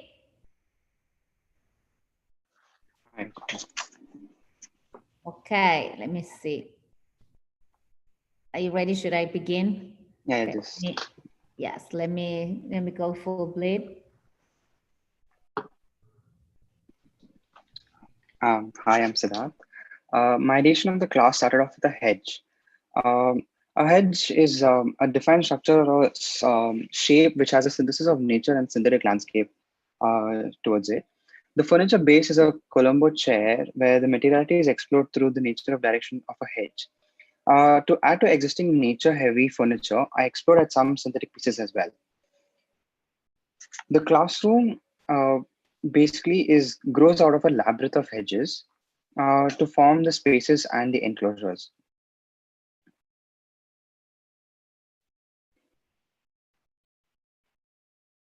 In our studio, an emphasis on blurring the lines between outdoor, indoor, built space, and landscape is seen through these nature-driven walls.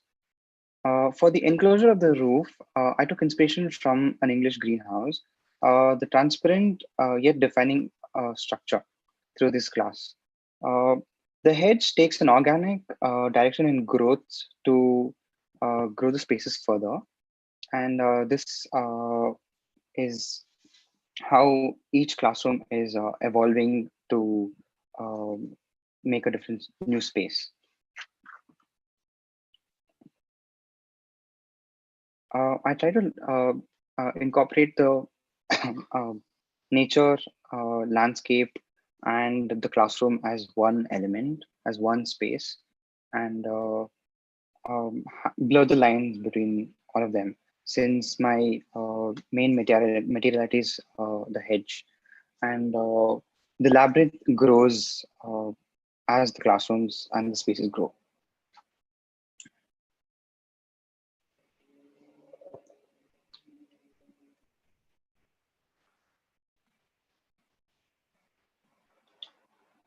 And all the spaces are not enclosed completely. They have, some of them are outdoor spaces, some of them are indoor. And there is that definition of, having indoor outdoor spaces in all these classrooms.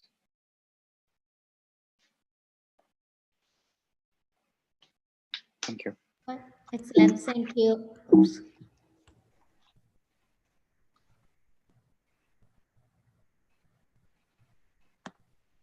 One thing I really like about your chair is that it doesn't look like you can sit in it. That's good. Yeah, because that could be a really strong argument of why you're making the classroom, because you're kind of focusing on the landscape and you're saying, okay, I'm starting from this chair, but you can't sit in it. So to me, that's like saying, okay, well, the classroom is not about sitting and staring at a teacher. It's more about exploration and engaging with the landscape. And I think that you're kind of starting to do that. Like right now, you're not really activating the ground as much as you could, I don't think, because you don't have very much structure. You kind of just have like these hedges and then these roofs, like these like ocular roofs kind of things. And I think that if you went, like, I like the idea of the hedge because it's wall as nature and it's literally made of plants. And I think you just need to take it way further. Like me and Elena were talking about topiaries, and how you could start to almost carve the space out, but then maybe that's the hedges start to engage with the landscape. So it's all being informed by those moves. And then you kind of have these chairs that maybe they look like chairs, but they're not chairs and you can't sit in them, which I really like that idea. I don't really know where you could go with it, but I just love that, that it's almost like so thick and chunky. Like I was saying, it kind of looks like a toilet in plan, like when you draw a toilet, like in a bathroom, like a Jeff Koons toilet is what we said. But yeah, no, I find that really interesting. And I think you could use that as a way to kind of rationalize the way because to me, yours is more about landscape. It's not really about much else, because you're just using like short half walls and then you're just kind of activating the surface, which I think could be still a great way to do the project. I think you just need to do more of it, way more. I want you to go like Alice in Wonderland, crazy garden. I don't know, when I see it, I'm just picturing Alice in Wonderland, like the huge hedges, and all of these like shaped, yeah. I would say like go more on the playful end because it's an elementary school, and I don't know, it's more fun. But yeah. Also, no one has really incorporated water into their design, and I think that's going to be really important. But no water in terms of lack of water and the way where water goes, not in terms of like pools of water, because that doesn't work in LA. Don't try to do that unless you have a pool right guard, but it's a little different. So when further developing, maybe you start to look at how the ground activates both the hedges and maybe how, like, in terms of like irrigation or something like that. And just like all the aspects and things that maintain nature as well. Because that I think is where kind of the synthetic can start to come in, is like, really, I mean, you can have all this beautiful stuff, but really there's all this other shit that you have to put to keep it alive in Los Angeles or whatever. Or if you're using native plants, that's another different thing. I mean, we're not landscape architects, so I mean, you don't have to get that crazy, but it could be interesting. Great point. You can filter water from the river, eventually. Yeah. I think that would be beautiful. Like, like all the pipes of like infrastructure that I have in my roof, like I can think of that. So I think that would be interesting. Yeah, or even like niches and nooks within the ground that start to direct the water into the river so that it doesn't like pool up. Because like when it does rain here, like you'll see like just pools of water that are like knee deep that are just chilling. It's not really going anywhere. And it's just because it doesn't rain here. So I think there's a real opportunity to kind of activate that and think about the flows of that as you move forward. But yeah, I'll stop talking. I think it's curious, even though the kind of term synthetic nature has been utilized and has come, I don't know if that's from you, Florencia, or if that's from the jurors, but it's funny, this project and perhaps the last one too, feel more like garden designs than school designs in a way. And so it would be potentially interesting to kind of find programmatic relationships between the two, the gardens and the garden and school, I suppose. Like on the one hand, it feels a little awkward to be talking about school seriously at some moments because it is a kind of serious program. Garden is so much has so much more room to be kind of frivolous and playful and that's what it's designed for in a sense, right? So, and that's not that there isn't a lot of kind of room for play and theories about the relationship of play and learning, and bringing up Kaiwa again, his text on man, play, and games. So there's a kind of a whole theory on play. But I guess I'm curious about how this might vacillate between garden and school, or not even vacillate, not in terms of kind of programmatic vacillation, but more of a kind of legibility, kind of a way of kind of playing with legibility. And I don't know if this may be a tie-in, but my favorite thing about this particular image is that I'm looking through this material that blurs, it blurs part of the image. And I like seeing the image blurred. I like seeing the kind of calligraphy blurred or smudged. I like seeing the kind of perfect edges of these kinds of very, you know, kind of playful shapes and playful, yeah, kind of almost doodles, like the kind of linear doodles, kind of smudged, right? So I'm curious if there's even conceptually, but maybe even also kind of materially and formally a kind of clue in that smudge relative to kind of the play between programmatic garden and programmatic school or classroom, and the kinds of visual, what's visually happening in this kind of smudged view.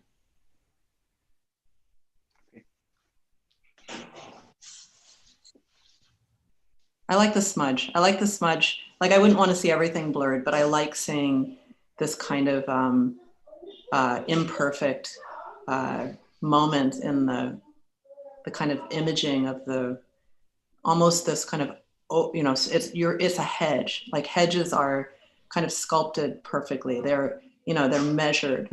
They're measured so that the kind of line weight or this kind of line thickness is exactly the same as it kind of draws itself across a ground in the way that you're describing it. It's precisely, you know, even if it kind of changes its figuration, its kind of three-dimensional form, it does it precisely, right? It's a very kind of, so, and the same kind of thing is happening with the kind of apricot colored kind of landscape suggestions too, or groundscape suggestions too.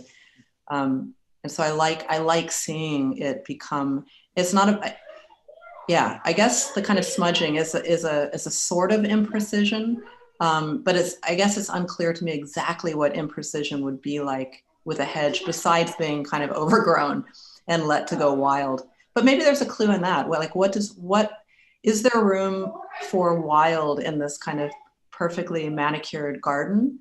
And, you know, what might be the kind of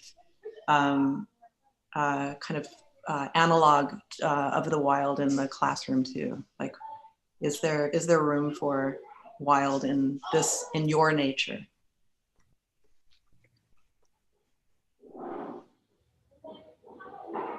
I think, Sid, that's a great point. I think that the smudge, like Karel is talking about, it's an opportunity to do that. And then you really try to, I think Elena talked about topiaries. So you have to imagine how you flip it also to 2D, and you start to kind of invade, and the blur starts to shift from the hedge to the ground. But I really like that point about the garden and school, you know, like, so I think all of this now, as we move on to the full program, you will have to start to think. Maybe Sid is more on the garden and then the school is there. So I think those, you know, like we had a conversation earlier about Anna was talking about the ocean school in Barcelona or the forest school. And so I think, or Erik was coming, are you coming from the forest school as well? Like, you know, like it's that a thing, like you can think differently the model of education, like they are experts in the water, you know, biologists of the ocean, or, you know, like I think that as we move on, you can really take this on, that kind of hybrid program. So it's not about gardening as an aesthetic, it's really about the garden as a way of learning.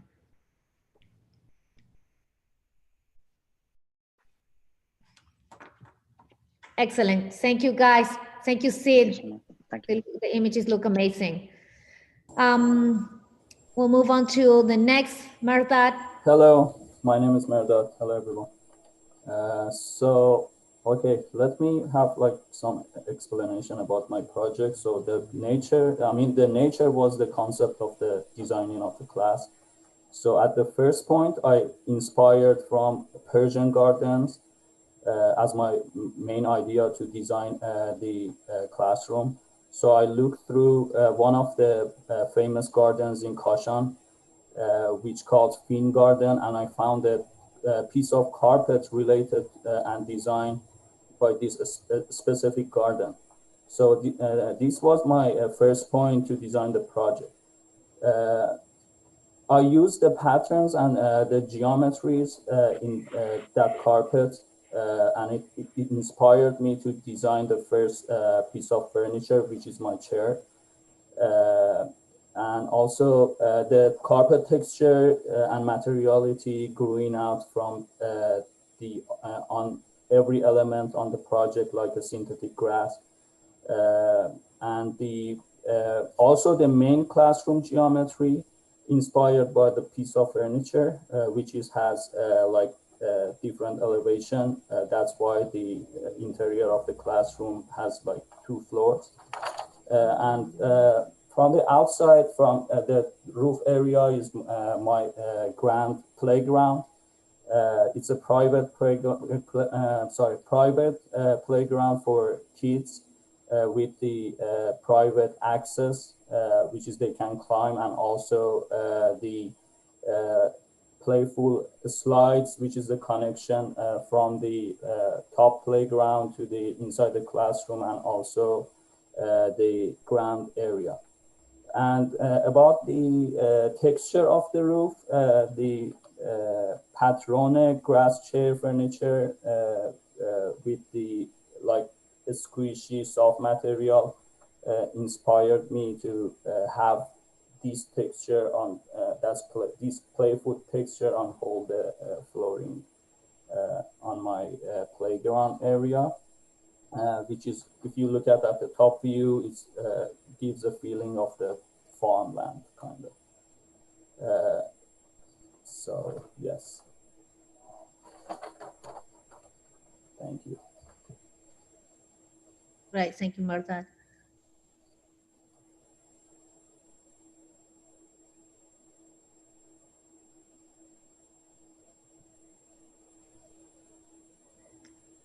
Okay, so let me move it to the images. I'm going to start with a question. So I know you started with furniture. Can you talk a little bit about your design of the furniture and how it's relating to everything when you start getting at a larger scale? Because Okay, I think so, okay, go ahead. Yeah. Sorry, I thought you would finish No, it. Okay, no, so about the designing the furniture, about that piece of carpet that I was talking, like is related to the Persian gardens. Like one specific garden, they inspired the person who designed that carpet, and like I used all those like patterns and geometries inside that carpet to design my first chair, which is the yellow chair with the like fairy texture. And then I think, yeah, that's it. Okay. So my favorite part of your project is your chair. I especially really like the purple one. The purple one, yeah. But I don't necessarily see how it's going to relate to the entire project, like either like formally or spatially, or like you have the fur and that's kind of all I see. But I don't know if you can talk a little more about.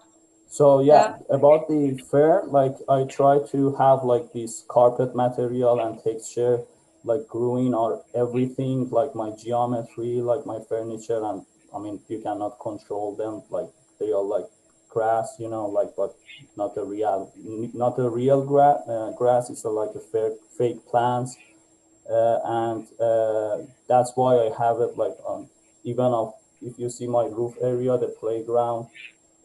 On the edge or on the edge of the main geometry, you can see that fairy material. I want to show like that's kind of like fake nature growing out from my elements. That's how it's related to the concept. Okay.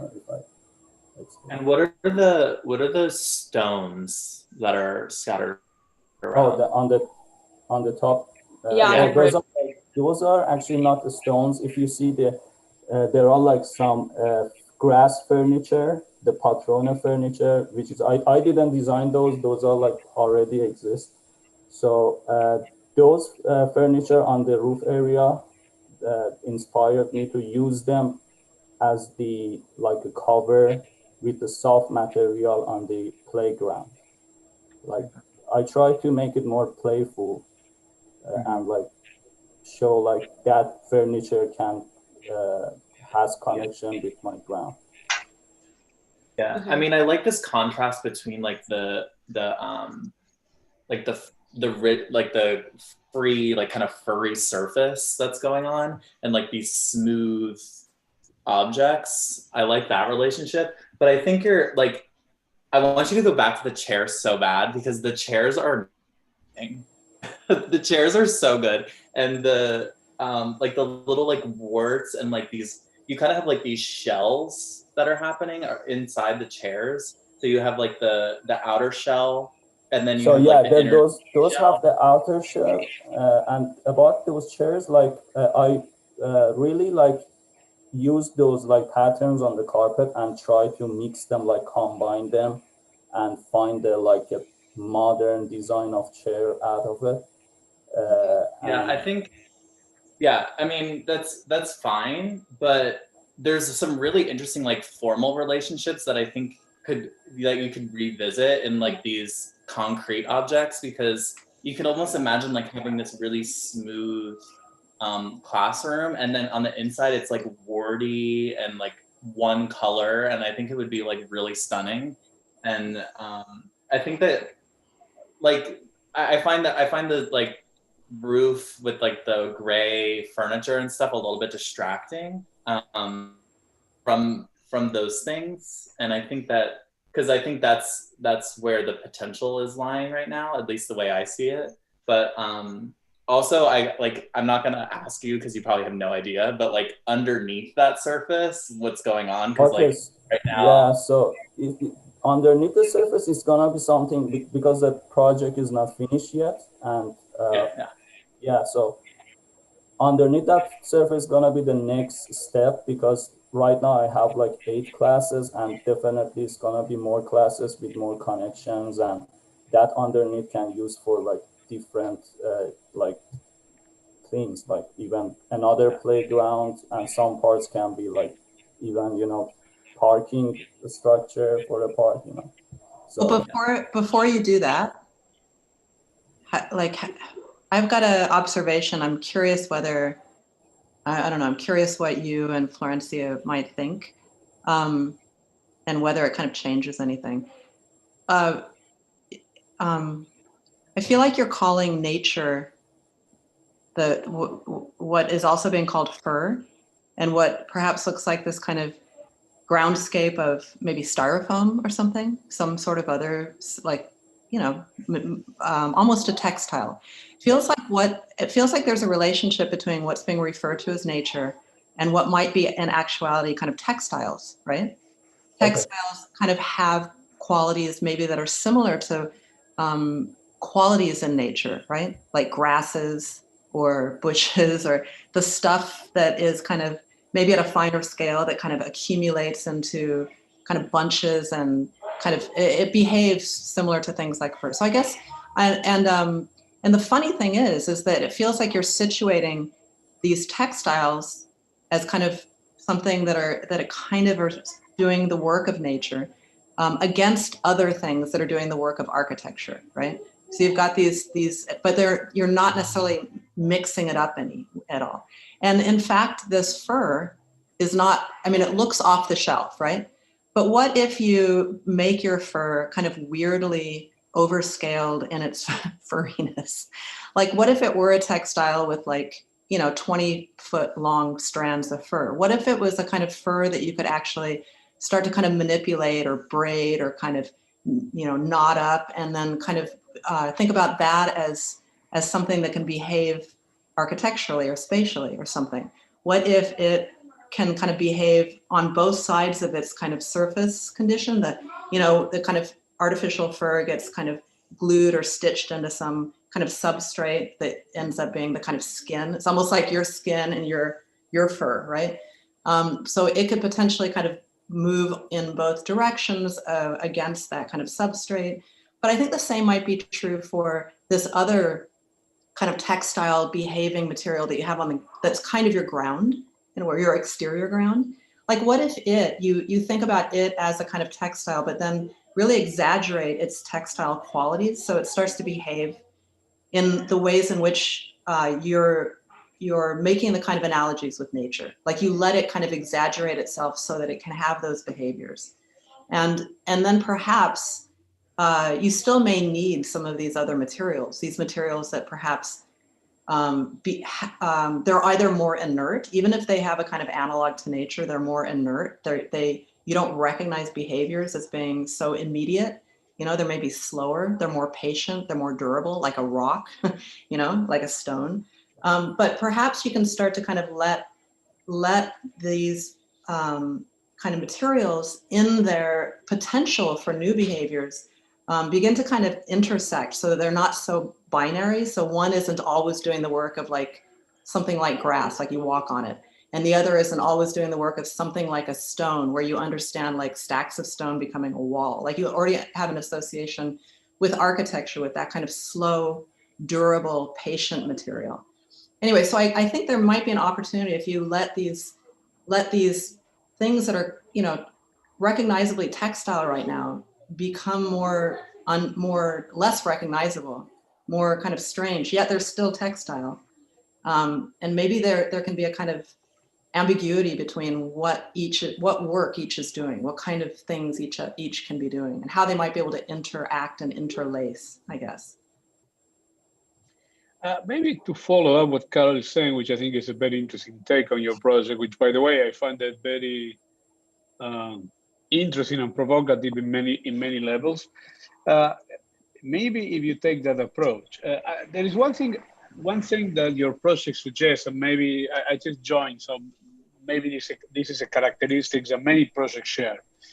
But the more and more that you think about the role of a building like this, or a project like this, there is also kind of a public appropriation that happens outside the time use, when this is used as it's in a school, so far as I can understand, right? Yes, elementary.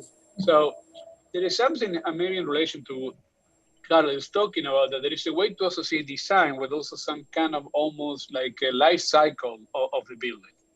Like, the building can have a life on the weekends, it can have other recreational qualities, it can have a quality of public space. So maybe to tackling certain issues of exaggerating certain elements versus another one, and as another way to rethink the limitations of it, what is public, what is private, what is semi-private. I think there is an opportunity in which some of your design maneuvers can introduce a way how to navigate this and how it's defined in terms of what is the role of it. Well, one of the, I don't know, maybe I'm reading too much into, the current situation that we are with COVID and many other issues that we are going through right now. But it is this notion that the relation between what is inside and outside, and the way to weaponize the outdoors as a place that can be codified for use. And I think what Karl is referring also can be articulated in a way that it starts to imply forms of use for it. So since you're not using, let's say, nature, and you're using, to use the word of Karl, textile and kind of a simulation things, maybe through that exaggeration, you also start to introduce also a less binary relation between what we understand as an enclosure, as an open space. So the enclosure is not really enclosures anymore, and the open space is not open space anymore, but everything navigates a whole series of ambiguities, which I think is an interesting idea, because in a way, what I'm saying maybe is what I'm pushing is for certain, to exaggerate elements to produce a less precise definition. Because right now your project has a whole series of imaginary construction of images that it refers to other elements, to certain day-by-day lives that we can relate to it. But if we were broke it into kind of a more diagrammatic element, it has certain commons of tradition with the way that the educational models work. You know, the open space in the middle with classes around, which I'm not saying to you to challenge it, but if you start to do a kind of a micro manipulation of many areas, that relation can start to become way more ambiguous for the school life, but also for other forms of lives. So I think it's an interesting way for all of us to start to think about the role of public buildings or semi-public buildings, and particularly in cities like Los Angeles and so on, in which what we define as public space is so vague. I think there is a huge potential there, because I think your project has so many layers and so many scales of it. So and I think if you start to connect them one to another through, which are design manipulation, but it will have other forms of use. So in a way, it's like your over design qualities is not just something that is visually compelling, but also it forces you to behave in a different way. It forces and introduces the possibility that we start to establish different relationships. The other thing which I will encourage you, which I think the family of classroom that you're setting up, is something to think for you about the scale. And this is a very old Nordic idea, in which maybe, I don't know if you have kindergarten or different things, but you can start to modulate also by scales to define who are the owners of that space. So I think you can also play with that variation with certain elements of repetition. But I think the quality of the individual pieces are really, really, really compelling.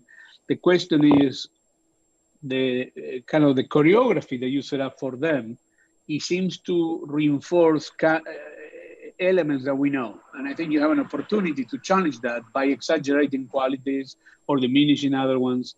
So I don't think you need to change much in terms of the vocabulary, but I think it's more about, I don't know, when I was looking at your project, one of the first things that came to my mind was Beetlejuice by Tim Burton, when Beetlejuice has the model version of the real world and is this rubber and so on. So there is something about the going back and forth between the scales, which I think is something that your project has that quality, because it's difficult to understand what is the size of the thing. So in a way, it looks like a toy model, but also clearly it's not. And I think in that ambiguity can be exploited to a whole other level. But it's a pretty cool project. Thank you so much. Thank you, Hernan, for joining us. We introduced you earlier on. So with that, we move on to the final project. Stephanie. Hello. Hi, Stephanie. Let me play it. Right, so I'm Stephanie. So you can play it, Florencia. So the kind of aspect of nature that I decided to focus on were specifically flowers, the structures of the flowers, the connectivity between flowers and like vines, and specifically like the makeup of flowers. So I focused a lot on petals. So their materiality, their kind of like airiness, and just how they're able to fold and create and add up together to create different forms. I drew a lot of inspiration kind of from Tonette furniture and how their kind of weaviness of the pipes and of the vines kind of represented how flowers kind of interact with each other. So when I got to the classrooms, I kind of started to arrange them and how flowers would be arranged in bundles and how that they would just kind of make up an entirety. And once I got to the actual structure of the outside of the rooms, I kind of took the idea of how airy and light a petal is and created a shell-like structure for the roofing system. And then on the other sides, I have just kind of representations of the flowers and petals. And I had a transparent wall to kind of create a barrier between the interior and the exterior of the landscape, but there's still connectivity between them because you're able to see through it. And there's also the idea that those panels will be able to get lifted up so the classroom can extend to the exterior. I also designed the formation of these classrooms to be very additive. So right now, while I only have 8 classrooms, once the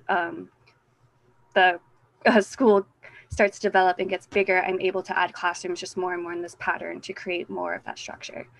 And from the different angles, even though the classrooms themselves are not flowers, you can see that they start to create this illusion of a flower. So thank you.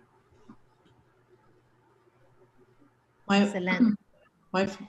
If I were to make a first comment, it would have to do with a kind of, I guess, my own desire for you to kind of be flower arranging rather than just kind of working with single flower, to kind of begin to think about, I mean, I feel like there's so many ways you could go. It's so volumetric, you know, I can imagine like kind of children's kind of movies where, you know, small characters kind of live in flowers or occupy that kind of volumetric. I was just today like looking at some Marni jewelry that was kind of riffing on a flower, but they were kind of being clever about how stamens would kind of pull through the kind of fabric and wrap around your neck. So there was just kind of clever kind of ways in which there was a kind of opportunistic take on those elements that we all know from kind of, you know, your early science classes about the anatomy of a flower. But I guess I'm also curious. So I feel like I would think about it 2 ways. Like, so you've done this kind of pass and you have you have some visuals and you have some tracery and you have some components. You were talking about focusing on the petal. I'm curious whether there might be an opportunity and kind of, I know this is mid-review, it's probably not the time to kind of take a step back, but I guess I'm curious about those flowers. The kind of taxonomy of flowers is so huge and can become very exotic and kind of bizarre. And so there are flowers that are so common to our imaginations, and then there are those that will surprise you in their kind of strangeness. I guess I'm kind of curious what those differences are and whether there's any opportunities in that kind of taxonomic range.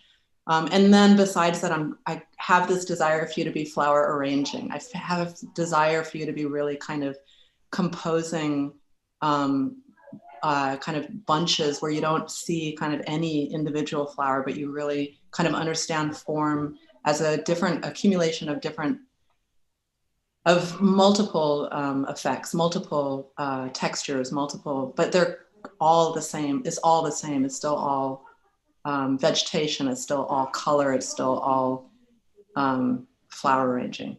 So that's just a kind of, the qualities that you have are beautiful, but I wish you would kind of like tease out some complexity. Like there's a kind of nice simplicity here.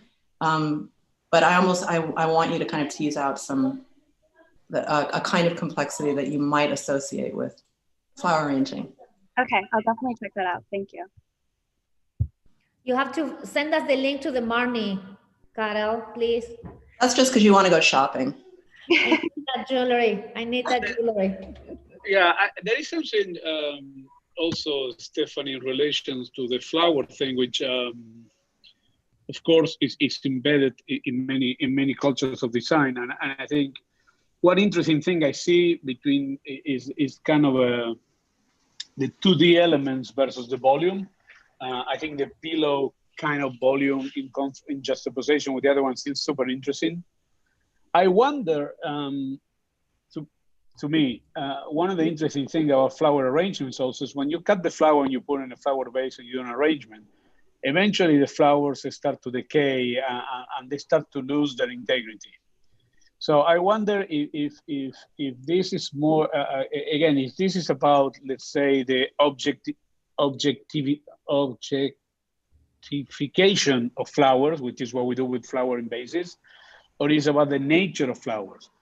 If it's the first one, which I think is more interesting, which I think is where your goes, I think that opens a series of possibilities for you how to navigate. Because one of the things, I don't think you need to break the flower arrangement in the volume in the top view, but it can give you room to maneuver how to produce a certain level of differentiation.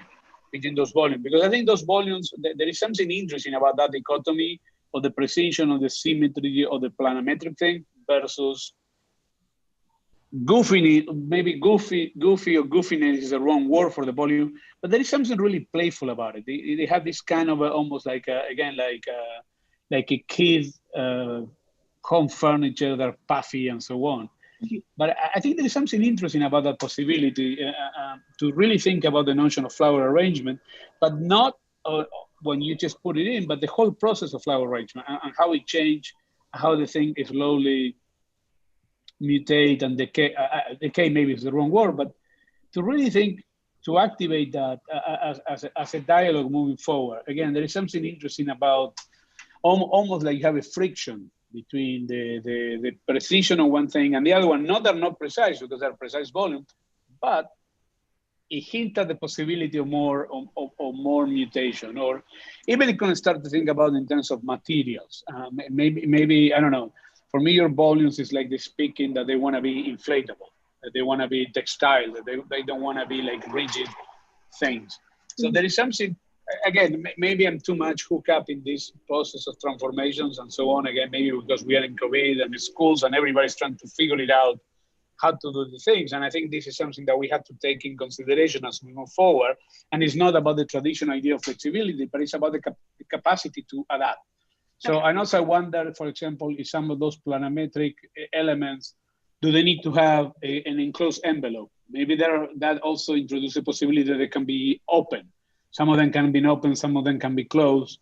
And then you start to have a different kind of dialogue, and you start, again, like I was talking with the previous project, you start to induce new different forms of occupancy or different use of use. But at the same time, I would encourage you to stick to a certain kind of recognizable qualities that your project have. I'm not saying to push it away. I mean, I think the strength of your project, it has almost like in irreducible integrity by using kind of these elements of symmetry and very rigid and precise today.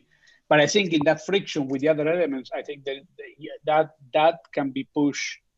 It can be pushed further. Okay, thank you. I think it will make the project more provocative.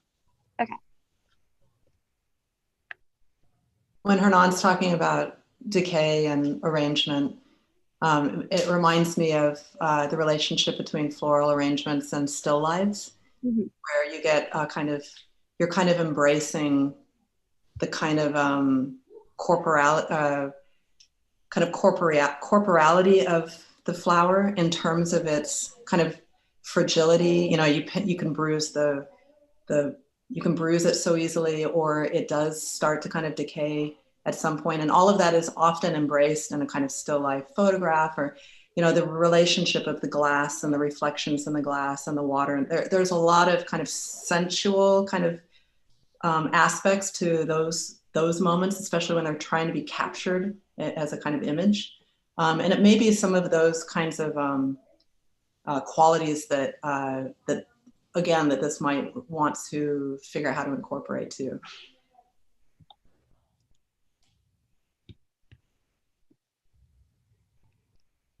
Yeah, I think that, you know, Stephanie, you got a lot of amazing comments on regard to how you start to kind of, you create a new feedback system, no?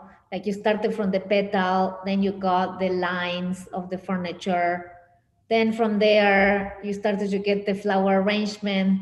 So I think that Hernan is going through like the 2D of the floor pattern, you know, to the 3D. And then I think Carol's take on the difference between a flower arrangement and a still life. I mean, I wonder whether you start to look at still life in elevation or in plan, you know, how is that arrangement? So I think that you should look at all that, all those references when you grow the school. And one thing that you definitely would need to input, which I think that, I don't remember what was the earlier project that we were looking at the difference between textures and materials, you know, like to really increase and find the right texture for this project. It seems that right now it's a bit more diagrammatic, but I think that the shell and the petal and what's the glass, you know, identify a material that is for you, that you own.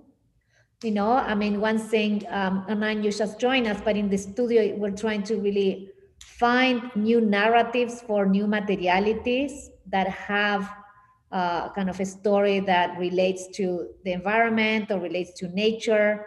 I think that, Karel, you were saying earlier that, you know, how we're talking about synthetic nature. I don't think in a way we're framing one type of nature. I think that we're trying to create new narratives on nature. That sounds better. That sounds better. Might not be synthetic, meaning it doesn't have to be plastic. Like I think that if Stephanie finds a roof that is made out of petals that don't die, you know, no, that term come up, but I think new narratives sounds better because it sounds like there's more room, there's fewer traps, or there's more, there may not be fewer traps, but there's more ground to kind of to kind of walk on without, you know, risking those traps, I guess. Yeah, I think that, I mean, Anna was talking earlier about this concrete that is injected with like cells of, you know, of kind of plants or like cells and you know, so some things that it's not synthetic, it's like, it's literal, you know, so I think that, or like, you know, in Sid's case, that the hedge is a hedge. It's not, I mean, it's not that, and Jonathan was asking, how do you water this? Because it actually is not a plastic hedge, it's an actual hedge. So I think those questions are valid, you know, like, you know, and then, so I think the same thing would be in the case of Stephanie, how you think, you know, what is your version of nature and what is your narrative through that? And let's say, Karel, synthetic would be in Merhdad, you know, that's more synthetic, and yet he could have natural fiber. I mean, it could be something else. It's not necessarily the transformation of nature to something more artificial. So with that, thank you, Stephanie. With that, I want to thank you all for joining us. I just wanted to recap on what we did today and what we saw today, and how, you know, each project really tried to uncover a territory and identify a narrative. I think that's really wonderful from each one of you. I do think that as we move on towards final, you will find a way in which, you know, that kind of narrative, each one of the project's narratives, it's for, you know, it's at the forefront of the presentation. You know, how you develop the concept, how do you play it out, what kind of materiality, and an important question I think for everybody is that what school are you creating? You know, it's going to be that the ocean school, it's going to be that the forest school. You know, what is your version of nature, school in nature that you're presenting? The forest school is the Waldorf school? The forest school, not necessarily. I mean, there are other versions. I think this conversation is in London. This conversation is for your students. Should I congratulate them? And yes, we can move to the closing comments. I think I'm frozen, but we can move now to closing comments. That's for everybody. I don't know if you have noticed, but we have running reviews in parallel, so you can see the post-its note of the other reviews happening in parallel or closing in parallel for the whole studio. So this Miro board actually has all of the work embedded there. So yes, Karel, we're on closing comments. Okay, good job, everyone. The work is pretty provocative. Actually, I'm very, I feel like, I don't think I actually could articulate myself well, but I feel like there's something in Florencia's reminder, because I know I heard it when I first came on too, about narratives that you guys are designing, along with the kind of forms and the program development, everything. And I think that might be something you guys think a little bit more carefully about, because there were definitely moments where it seemed like these projects were trying to kind of make a version of nature or be a kind of biomimic project. And I don't think that's actually what you guys are trying to do. So I think if you guys are kind of really careful with the language that you're using and the ways in which you're talking about the influence of nature, because even when Florencia was just saying nature and then talking about something, I think I was wondering if the word natural might have been more appropriate, which is has so many other kind of references and is obviously means something else entirely. So I guess I think I would encourage a kind of precision of language and also a kind of precision of thought, so that there isn't this confusion. There isn't this suggestion that these are trying to kind of look like nature or try and mimic nature, but instead there's a kind of influence of nature, and to kind of figure out like what that influence is and how it's manifest in the project. I think I don't know. I think honestly, the more precise you can be in describing it to yourself, the better the project, the better you'll get at the better you'll get at your own project too, right? So it's not really for our benefit. I mean, I would love to know the precision of the project, but it's really for your benefit, because you'll just work better. You'll know your project better. You'll be able to be more precise as a designer. So that's my comment. Yeah, I think going off what Carol's saying, that maybe instead of, I mean, of course you can use nature in terms of the aesthetic of the project or how to think about material, but I think also nature has a lot to do with behavior as well. Is like, how can you use the architecture as a constructed natural in quotes, a constructed thing, which actually instills some kind of new how people behave in that space and how people start to interact in terms of learning. And I think it would be, I mean, maybe you guys could all do this together, but kind of looking at different ways that kids even learn, and how and what kind of things you can start to innovate, and how those behaviors can start to inform the architecture. And how, I mean, a lot of the projects have like these little classrooms that are arranged in certain different kinds of ways, but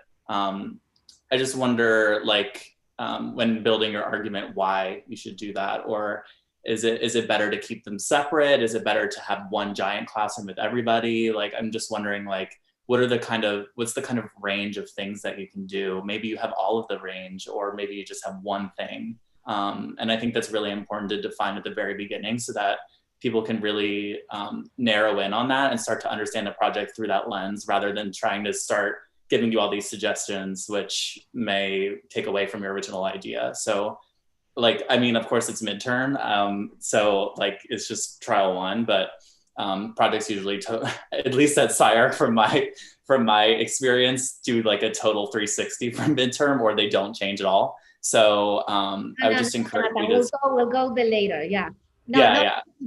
Evolve. Yeah, evolve. 360 is kind of like not changing at all. The 180 is the problem, right? Yeah, 180. Yeah, that's it. But overall, really great work. It's really nice. I'll be short and sweet. It's great work. It's good always to see SciArc work. So I was excited when I got to see the midterm. I hope I get to see the final. I don't know, but it'll be interesting how you guys develop your elementary schools from here, and how you incorporate nature, your version of nature, and kind of where education's going. So yeah, good job. Maybe to add very quickly to what Carol, what Jonathan, and what everybody said, really, Alayna, everybody said, a couple of things in relation to which I like Carol's take about the notion of nature, but I think also you can embrace it in the way that architecture do those things, which for the lack of a better word, nature, and that it always played the role, of course, of an space and so on, but also it has a certain notion of public. So I really think the way, I only got to see the last two projects, but I checked many of the other ones in Miro, and I think there's a certain commonality. Like, I think there is a possibility, because the openness that each of the projects is approaching it, that I think I will challenge all of you to think about, again, a 24/7 cycle of life for these things. So I think there is opportunity what the thing does as a school, but also what it can engage as a public space, as a civic space, as a community. And I think the role, how you manipulate the nature, the natural thing, is something that is very linked in the way how we use those elements in design to create a sense of openness and public quality, even though. So I think there is an opportunity there, which I think is a way to, and also particularly in the times that we live in it, is to start to think everything that each project proposed plus something else.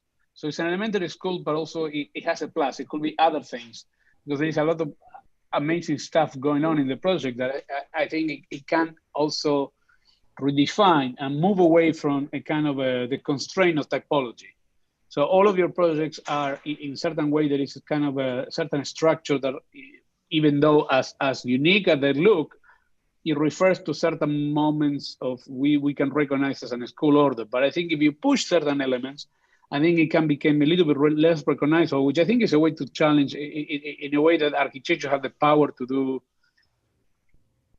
behavioral change. And by pushing those things also will be a way to start to force that can introduce the possibility for a different way to educate, to learn, and so on, but also to be used and other forms of distribution of knowledge. So I think there is something, from my point of view, that I think there is an opportunity there that I think is worth pushing, which I don't think is antithetical with some of the other design ambitions that the studio is proposing.